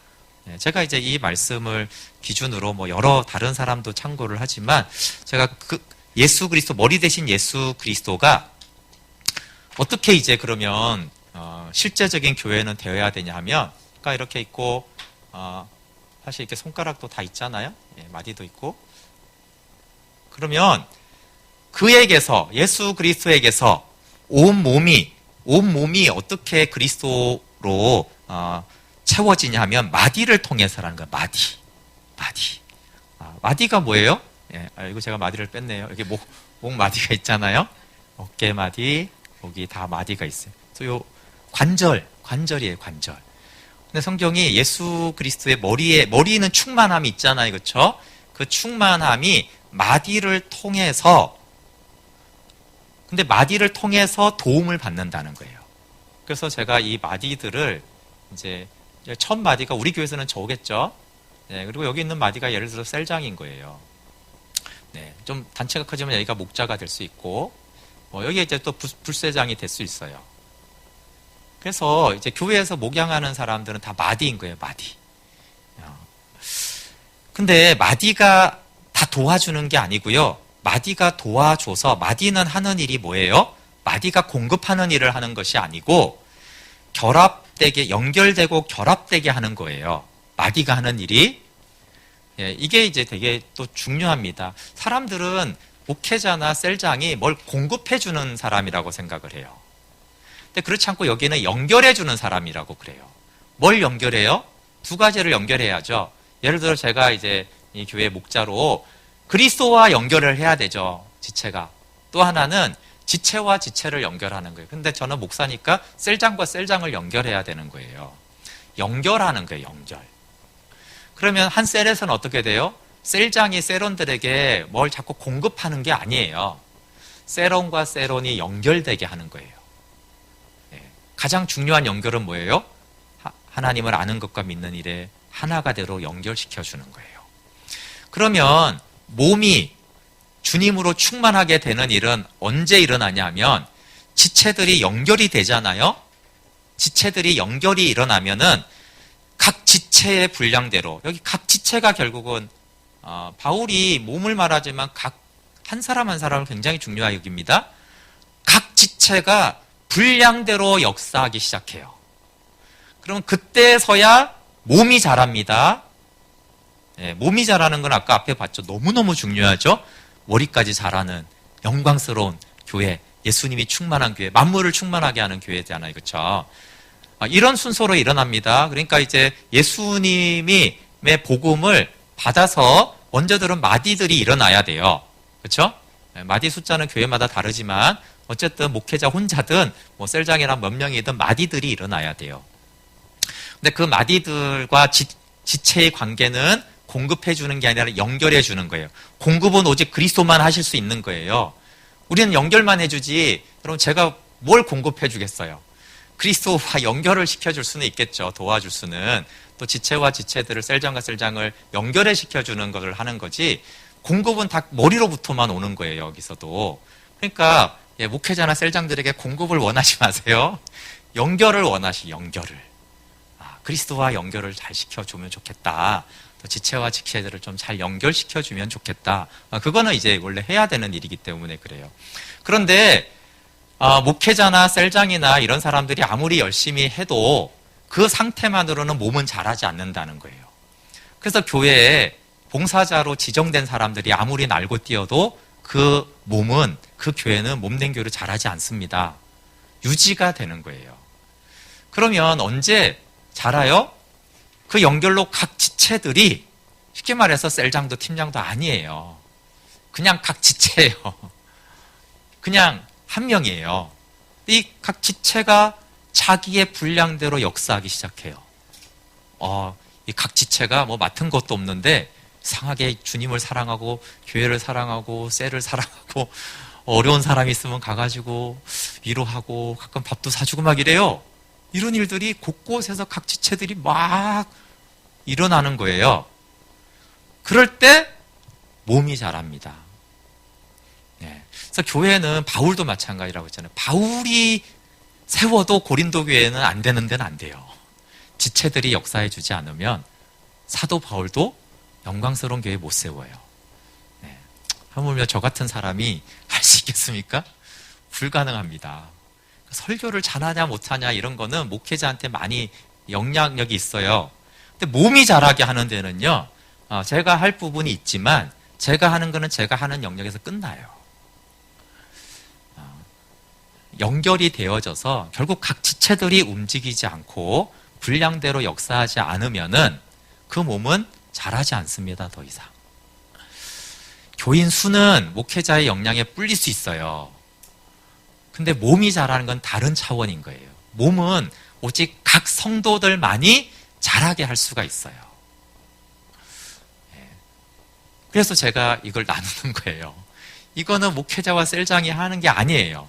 물론 하는 기능이 있죠. 마디 역할을 잘해야 되고 각 지체가 역사해야지만 몸은 자랍니다. 이게 바울이 각 사람을 세우라고 한 이유예요. 또 그래서 각 지체가 분량들을 역사할 때, 여러분 이거는 조금 것만 경험해도 이거는 굉장히 대단하다는 걸 알 수 있어요. 저도 그런 거는 조금은 경험했고, 제가 움직일 때가 아니고요. 이 지체들이 움직일 때 놀랍습니다. 그 공동체가 한순간에 영적 흐름이 확 바뀝니다. 아주 놀라워요. 그리고 제가 아까 그 윌리엄 닐 익사한 그 친구를 봤을 때, 그 교회도 예측할 수 있는 거예요. 이게 목회자는 그런 교회를 못 합니다. 근데 목회자가 어쨌든 그 일을 시작은 했지만, 각 지체들이 그렇게 예수 믿은 지 한 3, 4년밖에 안 됐는데, 그렇게 해요. 그러면 이 지체들이 이제 일하기 시작하는 곳이 때잖아요. 그렇죠? 그러면요, 그 교회는 순식간에 굉장한 영적인 변화가 일어나고 몸이 자라기 시작해요. 근데 여러분, 몸이 자라면 어떤 역사가 일어나는 줄 아십니까? 그 다음 결과는 모든 지체가 동시에 자랍니다. 아이들 키 크는 거 보셨죠? 몸이 자라면 어떻게 자랍니까? 팔 먼저 자라고 다리 자랍니까? 아닙니다. 몸이 자라면 이상하게 모든 지체가 자랍니다. 그래서 각 지체가 분량대로 역사하잖아요. 그 다음에 몸이 자라죠. 그러면 나타나는 게 뭐냐면 각 지체가 동시다발적으로 영적으로 성숙해가요. 희한한 일입니다. 그게 이제 영적 역동성이 일어나는 것이에요. 그것이 이제 에베소서 쭉 교회를 얘기했잖아요. 그렇죠? 그리고 이런 원리로 교회가 구체적으로 이런 것이 실현이 되는 것이 4장 16절이에요. 어쨌든 제가 이제 이렇게 전화, 원형셀, 그리고 셀장, 셀 이렇게 있는 이유는 이 말씀에 의해서 이렇게 한 것이에요. 마디가 없어지면 안 돼요. 마디가. 원형셀을 하기를 셀장들이 힘들어해요. 어쨌거나 근데 마디가 한 군데 비면 안 됩니다. 어깨가 빠졌는데 어쩌란 말이에요. 이 밑에 손은. 이 어깨 빠지면 안 돼요. 지체한테 갈 때까지 마디가 끊어지지 않아야 돼요. 그게 이제 섬기는 사람, 리더들이 하는 일이고 마디가. 그러나 몸을 자라게 하는 건 지체지 리더가 아닙니다. 그래서 수만 명이 모여도 교회가 안 자란 교회가 수없이 많은 이유가 그래서 그래요. 목회자가 탁월하면 수만 명 모을 수 있어요. 근데 그리스도의 몸은 전혀 안 자라고 유아적이고 그런 교회가 엄청 많습니다. 다른 문제예요. 숫자가 많은 것과. 왜냐하면 지체가 역사하면 큰 교회도 잘하고 작은 교회도 다 잘합니다. 몸된 교회를 위해 하나님이 주신 직분자, 은사, 에베소서 4장 11절 12절 한번 볼게요. 같이 읽어볼게요. 시작. 그가 어떤 사람은 사도로, 어떤 사람은 선지자로, 어떤 사람은 복음 전하는 자로, 어떤 사람은 목사와 교사로 삼으셨으니 이는 성도를 온전하게 하여 봉사의 일을 하게 하며 그리스도의 몸을 세우려 하심이라. 아멘. 교회를 세우는데 필수적인 4가지 은사와 직분을 말해요. 여기 사도는 이제 개척을 해야 되죠. 누군가. 그렇죠? 그리고 선지자는 이제 말씀, 복음을 전하는 자고, 복음 전도자는 누가 전도해서 교회 예수 믿어야 될 거 아니에요. 그렇죠? 그리고 이제 목자와 교사가 주로 양육을 담당합니다. 성도를 온전하게 하여 봉사의 일을 하게 하며, 이 말은 그리스도의 인격을 담고 그분의 사역을 감당하는 일꾼으로 성숙되는 것을 말합니다. 가장 큰 계명, 하나님을 사랑하고 또 이웃을 사랑하고 그리고 제자 삼는 그런 일을 능히 하는 온전한 성도로 봉사하는 자로 세우는 것이죠. 교회가 조성된 후에 끊임없이 성도들을 돌보고 가르쳐 지키게 하는 사명은 주로 목사와 교사에게 주어졌죠. 그리고 다른 표현으로는 장로와 감독에게 이것이 맡겨졌어요. 부모가 되어 책임지는 사랑을 하는 것입니다. 그걸 고린도전서 4장 15절에, 고린도 교회는 문제가 많았잖아요. 그래서 이렇게 말해요. 4장 15절에 그리스도 안에서 1만 스승이 있어되 아버지는 많지 아니하니 그리스도 예수 안에서 내가 복음으로 너희를 낳았다. 교회 문제는 많이 있죠. 근데 그 중에 하나가 아비가 없다라는 얘기를 해요. 스승은 많은데, 근데 교회의 본질은 가족이고 몸인데 학교 선생만으로는 그게 안 되잖아요. 그렇죠? 1만 스승은 있는데 바울이 말하는 건 교회에 너희들이 아비가 되려고 해야지 왜 자꾸 선생이 되려고 하느냐.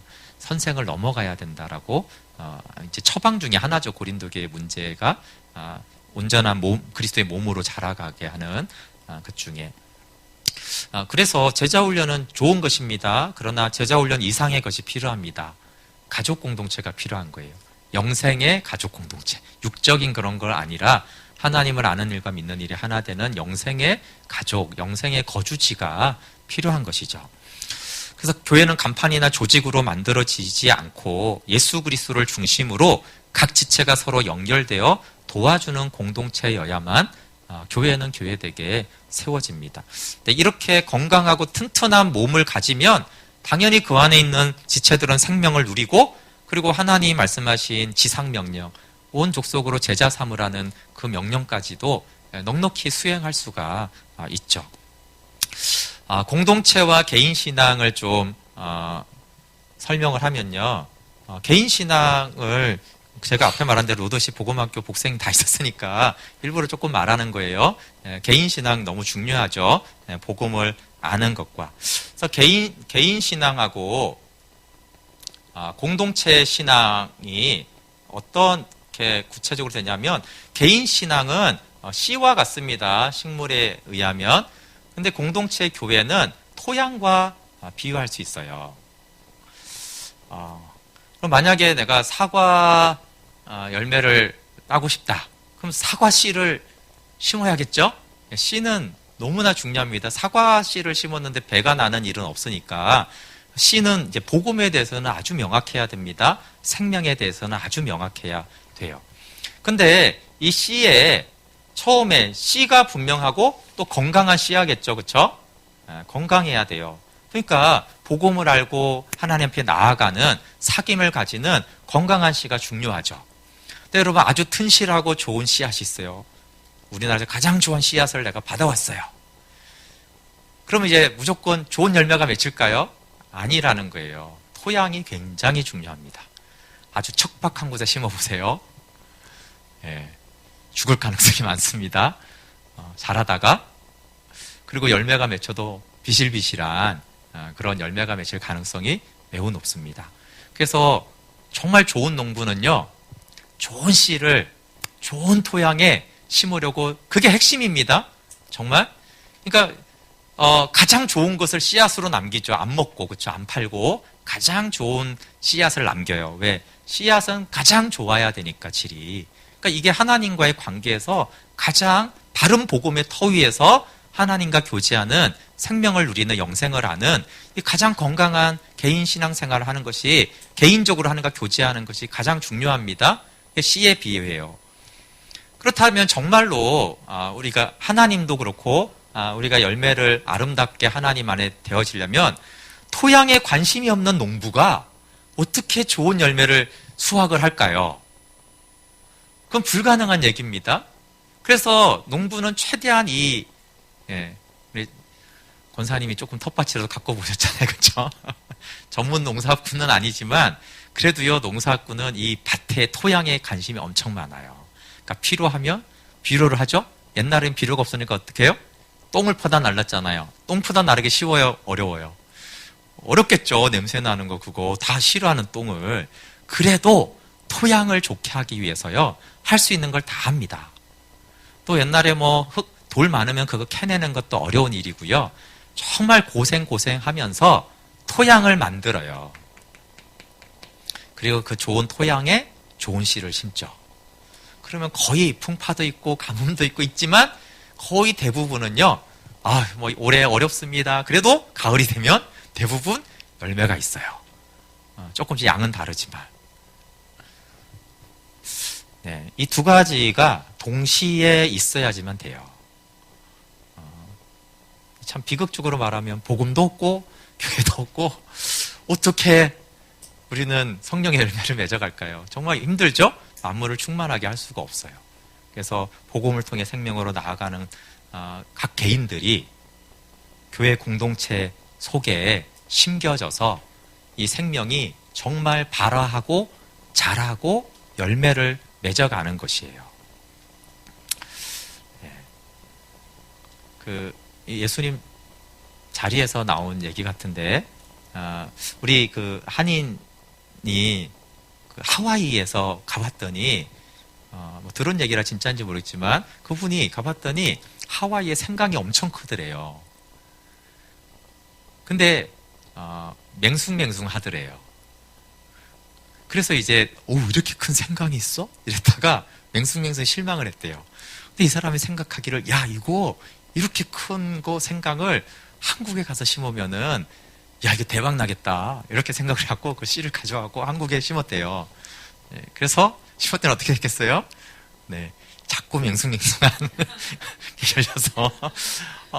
근데 이분이 이제 굉장히 포기하지 않고, 야, 이게 이렇게 됐네? 그러면 한국에 있는 것들을 갖다 심으면 이 상태로 커지지 않을까? 이런 기대를 가지고 심었더니 똑같이 맹숭맹숭하더래요. 근데 이제 그 얘기를 왜 하냐면 토양이 굉장히 바꾼다는 거예요. 사실 똑같은 씨앗을 똑같은 거를 이 토양에 심는 것과 저 토양에 심는 게요, 열매가 굉장히 다르다는 거예요.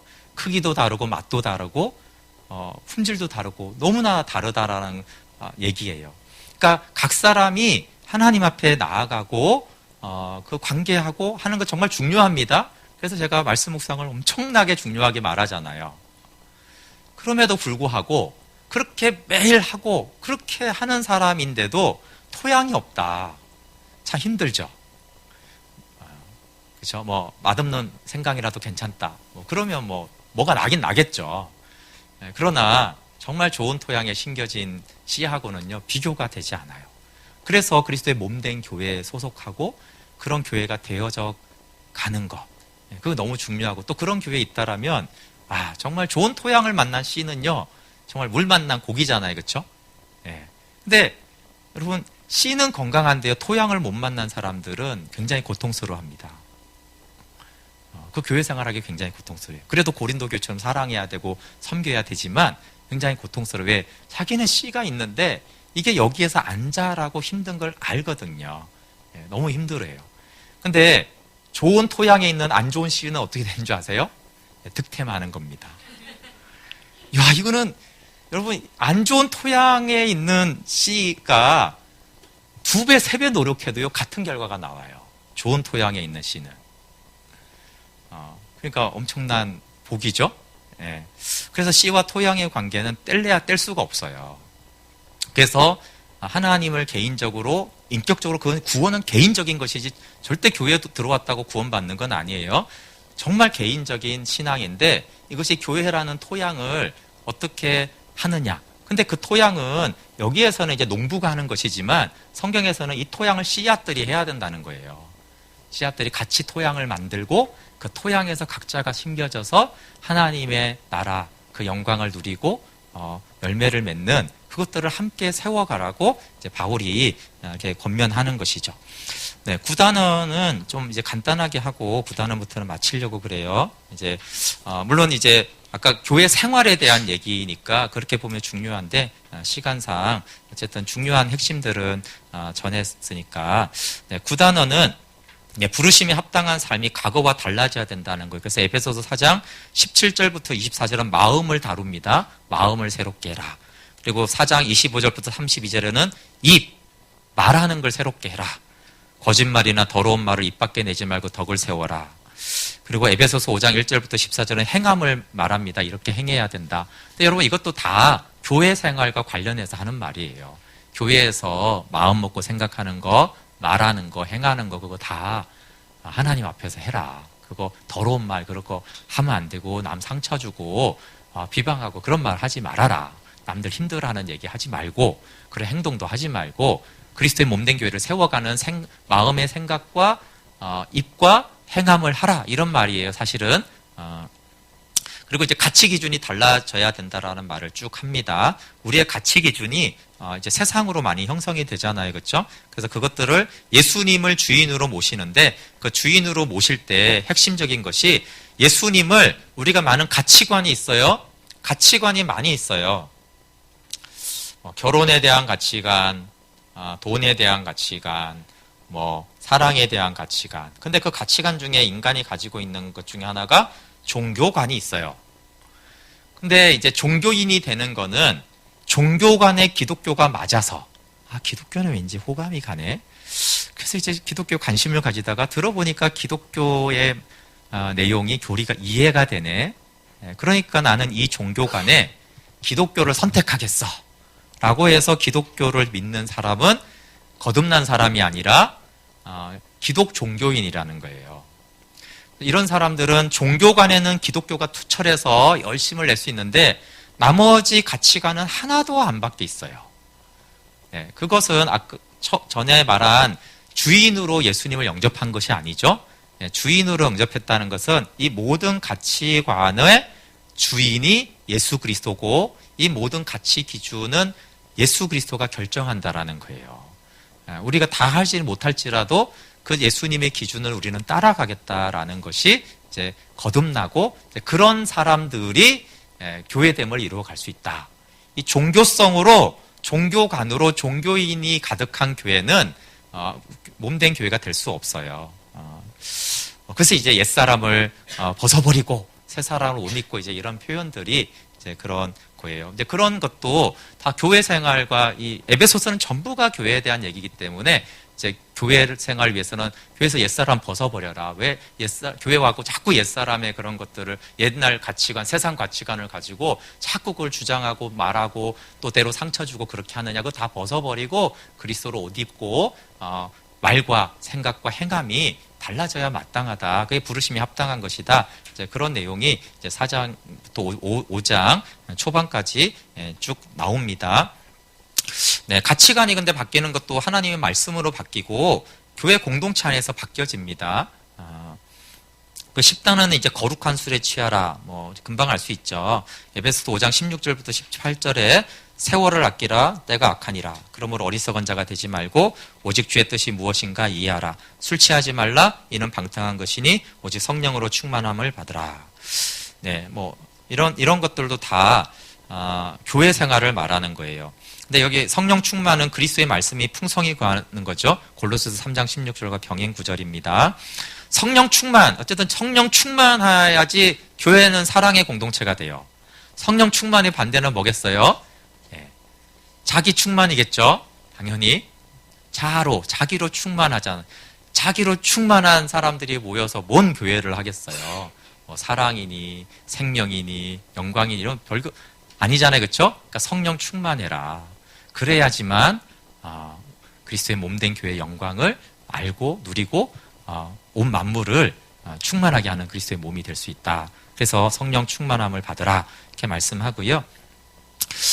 그러면서 성령 충만한 이후에 이제 남편과 아내 얘기 같지만 이제 피차 복종하는 관계를 말해요. 네. 근데 이제 여기 남편과 아내 얘기이기도 하지만 내용을 자세히 보시면 이게 남편과 아내 얘기하는 게 아니라 그리스도와 교회에 대해서 얘기합니다. 직접적으로 에베소서 5장 32절, 33절에 이렇게 말해요. 이 비밀이 크도다. 나는 그리스도와 교회에 대하여 말하노라. 네. 그리스도와 교회에 대해서 말하는 거예요. 초점이. 근데 33절에 그러나 너희도 각각 자기 아내 사랑이를 자신같이 하고 아내도 자기 남편을 존경하라. 그리스도와 교회 관계를 남편과 아내 관계로 들어도 좋다. 그러면 화목한 가정이 될 것이다. 근데 내가 말하는 주제, 초점은 그리스도와 교회 관계지 지금 가정사 얘기하는 거 아니다라는 거예요. 가정도 이런 하나님의 원리니까 공동체 원리는 다 똑같잖아요. 하나님이 정한 원리대로 하면 가정도 행복해진다 이런 말이 추가적으로 있어요. 그래서 그리스도와 교회에 대한 얘기예요. 다 남편, 아내 얘기하는 것이 아닙니다. 그러면 남편과 아내 얘기하면서 피차 복종하라로 시작하면서 사실 남편은 사랑하라, 아내들은 복종하라 이러잖아요. 그 전제가 피차 복종으로 시작이 돼요. 그것은 피차 복종은 서로 사랑과 같은 말이에요. 그럼 이제 교회 구성원들이 있잖아요. 그렇죠? 그러니까 교회는 제가 목회자고 여러분 다 마찬가지예요. 원래는 피차 복종의 관계고 서로 사랑의 관계여야 돼요. 그런데 이제 남편과 아내처럼 갈라지잖아요. 그렇죠? 역할과 어떤 직분에 대해서는. 그러면 거기서는 이제 어떤 이는 내어주고 어떤 이는 복종해야 되고 그렇게 되는 거예요. 그래서 교회가 하나 되는데 성령 충만한 교회는 원칙은 피차 복종하는 관계로 시작하고 다만 직분과 역할에 따라서 누군가는 내어주고 누군가는 복종해야 되는 관계가 될 때 지금 바울은 다 교회의 실제적인 모습을 얘기하는 거예요. 아주 명확하잖아요. 그렇죠? 상위권이 하위권이 이렇게 정확하게 해서 너는 이렇게 하고 너는 저렇게 해야 된다라고 이렇게 말하되 그러나 누군가 우월한 거 아니다. 그러니까 피차 복종이고 다 그리스도의 종이고 다 그리스도의 양이니까. 그렇죠? 우리는 동일한 하나님의 백성인데 그러나 교회라는 곳을 세워가기 위해서는 남편의 역할을 하는 이가 있고 아내의 역할을 하는 이가 있고 또 그리스도와 교회의 관계도 명확해야 되죠. 그리스도는 머리시고 교회는 몸이고 그리스도는 신랑이고 교회는 신부니까. 근데 영광스러운 신부를 말하죠. 그래서 제가 저기 왜 교회 창립 기념회 때 예수님의 영광스러운 신부냐면 에베소서 5장에 영광스러운 신부로 교회를 말하기 때문에 그래요. 성령 충만하여 바른 관계가 성립될 때 공동체 안에 아내들, 남편들, 자녀들, 아비들, 종들, 상전들과 아름다운 관계 유지. 에베소서 5장에 보면 남편들아, 아내들아, 자녀들아, 아비들아, 종들아, 상전들아 이렇게 쭉 나오잖아요. 일반화시켜도 됩니다. 근데 지금 바울이 말하는 문맥은 교회 얘기를 하는 거예요. 교회 안에 이게 복잡한 문제잖아요. 어떻게 생각하세요? 아까 설명을 했잖아요. 유대인과 이방의 차이와 남편과 여자와 남자 문제나 주인과 자유의 문제는 보통 심각한 문제가 아니었습니다. 세상적이라면 그렇게 모인 무리는 고대시대 때 불가능합니다. 그러니까 이거에 대해서 바울이 정확하게 해주지 않으면 교회가 매우 어렵겠죠. 왜냐하면 여러분 지금도 우린 도시교회고 좀 시골로 점점 가보세요. 지역에 교회 하나밖에 없죠. 네. 고대시대 때는 거의 그 지역에 교회 하나였어요. 그러면 그 교회 안에 누가 있어요? 네. 주인과 종이 같이 있겠죠. 같이 믿는다면 남자와 여자가 같이 있겠죠. 그러면 한 교회 안에 지금 주인도 다니고 종도 다녀요. 아내도 다니고 남편도 다녀요. 또 어떤 교회는 이방인도 다니고 유대인도 다녀요. 이게 고대시대에는 너무 당연한 현상이죠? 예. 오늘날의 교회는 갈라설 것 같아요. 그렇죠? 교회 나눠서. 근데 바울은 그렇게 하지 않았다고요. 그러니까 이게 심각하잖아요. 그래서 이걸 보편화시켜도 당연히 하나님의 원리니까 그것이 맞는데 교회 안에 이렇게 다양한 구성이 있을 때 어떻게 해야 되느냐? 너희는 성령이 충만하여서 피차 복종하라는 거예요. 다만 그 피차 복종하는 방법이 달라요. 그렇죠? 부모와 자녀와 주인과 종이 달라요. 그러나 전제는 뭐예요? 예수 안에서 다 하나고 예수 안에서 서로 피차 복종해야 되고 예수 안에서 서로 사랑해야 되는 관계야. 근데 현실을 무시하지 않았어요. 그렇죠? 야, 주인 종하고 똑같으니까 교회 들어온 순간 상전한테 형제여 하면서 말 까라 이렇게 하지 않았어요. 현실적이지 않잖아요. 그럼 어렵겠죠? 네, 그러니까 기본적인 하나님의 백성이란 동등한 시민권, 하늘 시민권을 가졌지만 너희는 서로 이렇게 해줘야 된다. 그러니까 주인은 종을 높여주고 그렇죠? 종은 또 어떻게 해요? 주인을 높여주고 결국은 서로 다 높여주고 존귀하게 사랑하라는 얘기가 되는 거예요. 자녀는 부모를, 부모는 자녀를.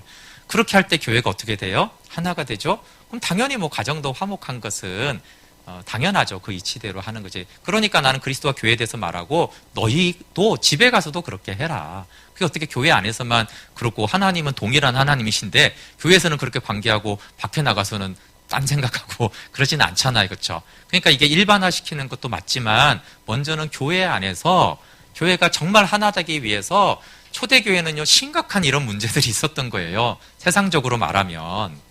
그럼에도 불구하고 그걸 다 초월하고 넘어가는 것이 복음이고 교회의 영광이다. 그것이 하나님의 경륜의 영광이다. 그 하나님의 경륜의 영광 앞에서 그런 신분이나 그런 거 다 내려놔라. 그리고 너희들의 이런 관계, 그렇지만 이런 구체적인 관계로 서로 존귀하게 여기고 하나가 되어가라. 라는 실제적인 그 지침을 내려주는 거예요. 우리로 말하면 뭐 우리는 이제 그런 심각한 건 없지만 그래도 이제 야, 어른들이라고 청소년들 그렇게 하지 말아라. 청년한테는 이렇게 하고 청년들은 이렇게 하고 이렇게 구체적으로 말을 하는 거예요. 교회가 분리되면 안 된다. 노인이라고 왕따시키지 말고 어리다고 힘없다고 소외시키지 말고 어떻게 하든지 또 직분이 다르고 아까 세상적인 뭐 직업이나 빈부가 다르다고 그렇게 하지 말아야 된다. 그렇지만 또 그걸 무시하지 말아라. 노인이면 공경하고 그렇죠? 어린아이면 그냥 귀하게 사랑해주고 그런 현실적인 관계들을 교회 안에서 또 맺어야지 문제가 없는 거예요. 똑같다고 할아버지한테 반말하고 그러면 안 되니까 그렇게 또 하는 건 아니다. 이렇게 또 실제적으로 말을 해주는 것입니다. 그래서 이제 뭐 하나하나 뜯어보기 힘들지만 바울은 이게 그 창세전의 영광부터요 아주 실제적으로 종들아, 아내들아, 오늘날 뭐 여자들아, 남편들아, 셀장들아 이런 식으로 또 교사와 목사도 다 언급하면서요. 이런 걸 하는 거야. 이렇게 해야 되는 거야. 라고 구체적으로 그리스도가 충만한 교회가 되기 위해서 사실은 이렇게 해법을 얘기하고 있는 것입니다. 11단원은 이제 에베소 6장의 영적 전쟁에 대해서 나와요. 여기서 그냥 영적 전쟁은 언급하지 않고 딱 하나만 얘기하면 영적 전쟁은 교회를 향한 메시지예요. 기본적으로. 영적 전쟁에 대해서 저도 뭐 옛날에 강의도 듣고 강의도 하고 책도 읽고 그랬는데 사람들이 영적 전쟁을 기본적으로 개인적인 것으로 자꾸 취급을 해요. 전쟁이 일어났어요. 전쟁은 누가 하는 겁니까? 전쟁은 각 군인이 하는 것입니까? 군대가 하는 것입니까? 네, 전쟁은 기본적으로 군대가 하는 거예요. 그렇죠?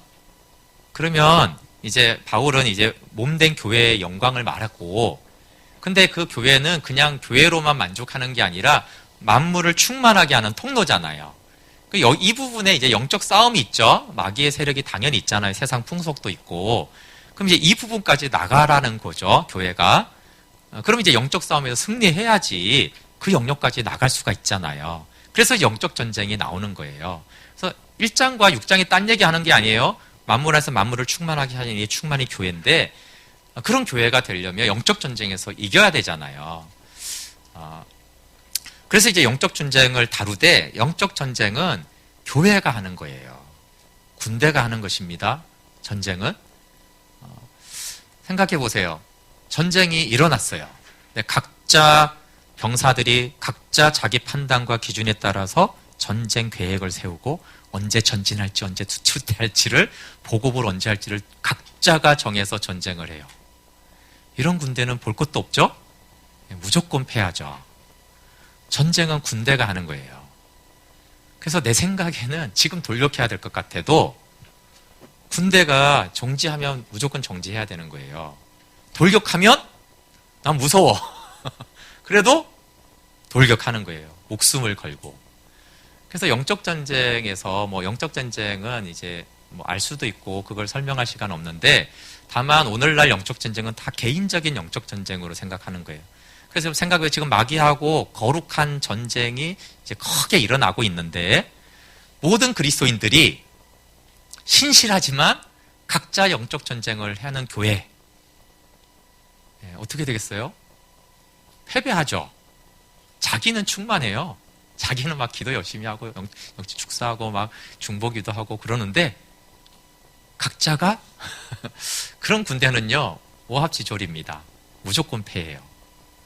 근데 이 영적 전쟁에서도 크게 놓치는 게 교회적인 영적 전쟁을 잘 할 줄 모른단 말이에요. 군대적인 전쟁을 오늘날 교회가 잘 못하죠.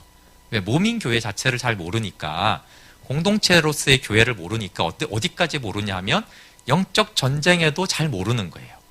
다 신앙이 개인화됐으니까 개인적인 영적 전쟁은 좀 이해를 해요. 경험도 하고. 그럼 이제 교회로서의 영적 전쟁을 알아야지 이 진짜 전쟁을 하죠. 제대로 된 전쟁. 혼자서 몇 명 가서 죽일 수 있어요. 군대는 못 이깁니다. 한 명이 나가서. 람보는 영화에만 있는 것이지 안 되는 거예요. 그래서 예수님이 내가 교회를 세우리니 음부의 권세가 이기지 못하리라 영적 전쟁을 말했잖아요. 근데 분명히 교회에게 명한 것이지 각 개인 성도 각 지체에게 명한 게 아니에요. 기본적으로. 그러니까 군대의 전쟁이 기본이고, 그 군대 안에서 자기 역할을 충실히 하는 것이 각 개인의 영적 전쟁이어야 되잖아요. 그게 전쟁의 기본 아닙니까? 근데 오늘날에 이제 교회가 뭔지를 잃어버리면서 군대로 싸우는 영적 전쟁을 하지 못해요. 오늘날 교회들이 많이. 전혀 못하진 않지만 그래도 많이 잊어버렸어요. 그러니까 이 공중의 권세 잡은 자들이 정말 이 한국 교회와 한국 사회를 잠식하고 이런 것들에 대해서 교회가 많지만 사실 속수무책인 경우가 너무 많아요. 네. 그래서 제가 단지 말하려는 것은 교회를 말할 때만 바울이 교회를 염두에 두는 것이 아니라 영적 전쟁은 성교라 다 연결이 돼요. 그렇죠? 영적 전쟁이 돼야지 사회와 온 열방이 구속되는 것이 되는데, 이 영역에서도 교회가 싸워야 된다. 교회가 음부의 권세를 이긴다.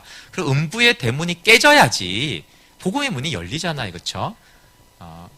짜잘한 그 병사들, 악한 영들 몇 놈 잡아서 그건 승리가 아니에요. 예, 대문이 깨져야 되거든요. 예, 음부의 대문이 깨져야지 이기는 것이기 때문에 그런 거대한 전쟁은 교회적으로 공동체가 할 수 있다는 거예요. 그 영역에서 파쇄가 일어나면, 여리고성 무너지니까 어떻게 돼요? 그런 파쇄가 일어나면 나머지 이제는 기록 안 해도 돼요. 그냥 이긴 거예요. 그렇죠? 저기 여리고 군사들 다 있어요. 그래도 저 성벽이 무너졌으면 이미 끝난 거거든요. 그러니까 그런 차원의 영적 전쟁을 사도 바울은 해야 된다라는, 기본적으로. 그럼 당연히 각 개인이 가서 한 명씩 싸우고 죽이고 하는 거 해야 되고, 각 개인도 영적 전쟁을 해야 되죠. 근데 뭐가 우선순위에 있고, 그 지휘 아래에서 각 개인이 영적 전쟁을 해야지 진짜 이 마귀와의 거대한 영적인 배후의 싸움에서 이기는데, 어떻게 이 군대가 움직이지 않고 각계병으로 나가서 이 싸움을 이기겠냐라고 하는 거예요. 네, 그래서 에베소 전체는 1장부터 해서 6장까지 다 교회가 무엇이고 어떻게 돼야 되고, 교회는 어떤 식으로 하나님 나라를 확장해 가고 선포하는지, 그 교회 안에서는 어떤 식으로 관계를 해야 되는지를 설명하고 있습니다. 네, 에베소서를 오늘 다 훑어봤고요. 어떤 생각이 드시는지 모르겠어요. 이게 어쨌든 저도 이제 현실은 쉽지 않지만 교회를 좀 알면서 이건 좀 놀라운 일이었어요. 처음에 이제 복음을 알고, 복음을 아는 건 놀라운 일입니다. 그런데 이게 또 놀라운 게 또 있네. 이제 이 교회가 너무 놀라운 것이구나. 교회를 향한 하나님의 계획과 하나님이 보시는 교회는 정말 놀랍구나. 하나님이 이 조직은 이 땅에 있지만 하늘에 속했고, 하늘의 모든 영적인 복이 있는, 그리고 하나님의 창세전부터 계획하신 하나님 자리에 가치가 있는 교회고, 그 하나님은 그 교회를 얼마나 회복되기를 원하시는지, 그 신부를 기다리는, 신랑의 신부를 기다리는 아가서의 그 간절함이 아무 신부가 아니에요. 에베소서에 말하는 그 교회된 신부가 세워지기를 남편 되신 주님은 목이 빠져라 기다리시고 일하시고 우리를 도우세요. 근데 그거에 비해서 저도 이제 예전에 몰랐으니까 그냥 교회에 왔다 갔다 하는 거하고 이건 정말 다른 차원의 얘기구나. 그럼 정말 우리는 교회 관심도 없고 교회가 뭔지도 모르고, 신랑 되신 주님은 그 신부를 목 빠지게 기다리는데 신부들은 다 딴 생각에 빠져서 신부가 왜 돼야 되는지 모르고, 명목상 신부지 교회는 이렇게 말하고 나서는 그 실제는 아무것도 없고, 심지어 그냥 교회를 이용해서 내 유익을 취하는 것을 교회라고 생각하고, 내 유익을 많이 주면 좋은 교회라고 생각하는, 그럼 몸된 교회가 좋은 교회지 나한테 유익을 많이 주는 교회가 좋은 교회가 아니에요. 나를 기쁘게 해주는 교회가 좋은 교회가 아니라 머리에게까지 자란 교회가 좋은 교회인 것입니다. 근데 이런 기준이 거의 다 상실되었구나, 오늘날에. 그렇게 이제 좀 보여지면서 이게 참 마음 아픈 일이구나. 그리고 어떻든 하나님이 원하시는 복음을 알았으면 그 교회를 세워가서 궁극적으로는 또 하나님이 교회를 사용할 수 있는 그런 교회가 세워졌으면 좋겠다. 그래서 저는 이제 겁이 많은 사람이에요. 개척은 꿈도 못 꿀. 도전하지 않아요. 네, 어디 모르는데 가지도 않습니다. 그리고 어디 가려면 다 조사하고 파악하고 제가 가야 되는 성격의 사람입니다, 여러분. 무작정 떠나자 이런 건 있을 수가 없어요. 그러니까 개척 이런 거는 저하고 너무 안 맞는 그 기질인데, 제가 이 교회들을 발견하면서 그럼 이 교회를 위해서 뭐 내 기질과 맞고 안 맞고가 아니라 이거 한번 해봐야 되는 거 아니냐? 이거 시도라도 해봐야 되는 거 아니야? 그러려면 개척을 해서 이런 교회를 한번 해보는 거. 제가 다 안 가봤으니까 다 모르잖아요. 다만 이런저런 경험을 했고 또 이렇게 저렇게 배우면서 하나 이 교회를 꿈꾸고 하나 이런 교회가 세워졌으면 좋겠습니다. 물론 우리 교회만이 아니라 많은 다른 교회들이 그렇게 세워져 갔으면 좋겠습니다. 하면서 교회를 개척하고 여러분 그 개척된 교회 다니시기 때문에 같은 마음, 같은 신앙으로 나아가면 좋겠습니다. 네, 우리 함께 좀 기도하고 나눔하고 마칠게요. 네, 같이 좀 오늘 이렇게 쭉 들으면서 하나님이 교회를 향한 마음, 교회를 교회되게 하는 것에 같이 또 그런 여러 가지 성령님이 주시는 마음대로 자원에서 함께 같이 기도하겠습니다. 하나님, 오늘 또 예수님 자리로 에베소서의 말씀을 이렇게 하루 종일 묵상하고 들었습니다. 정말 바울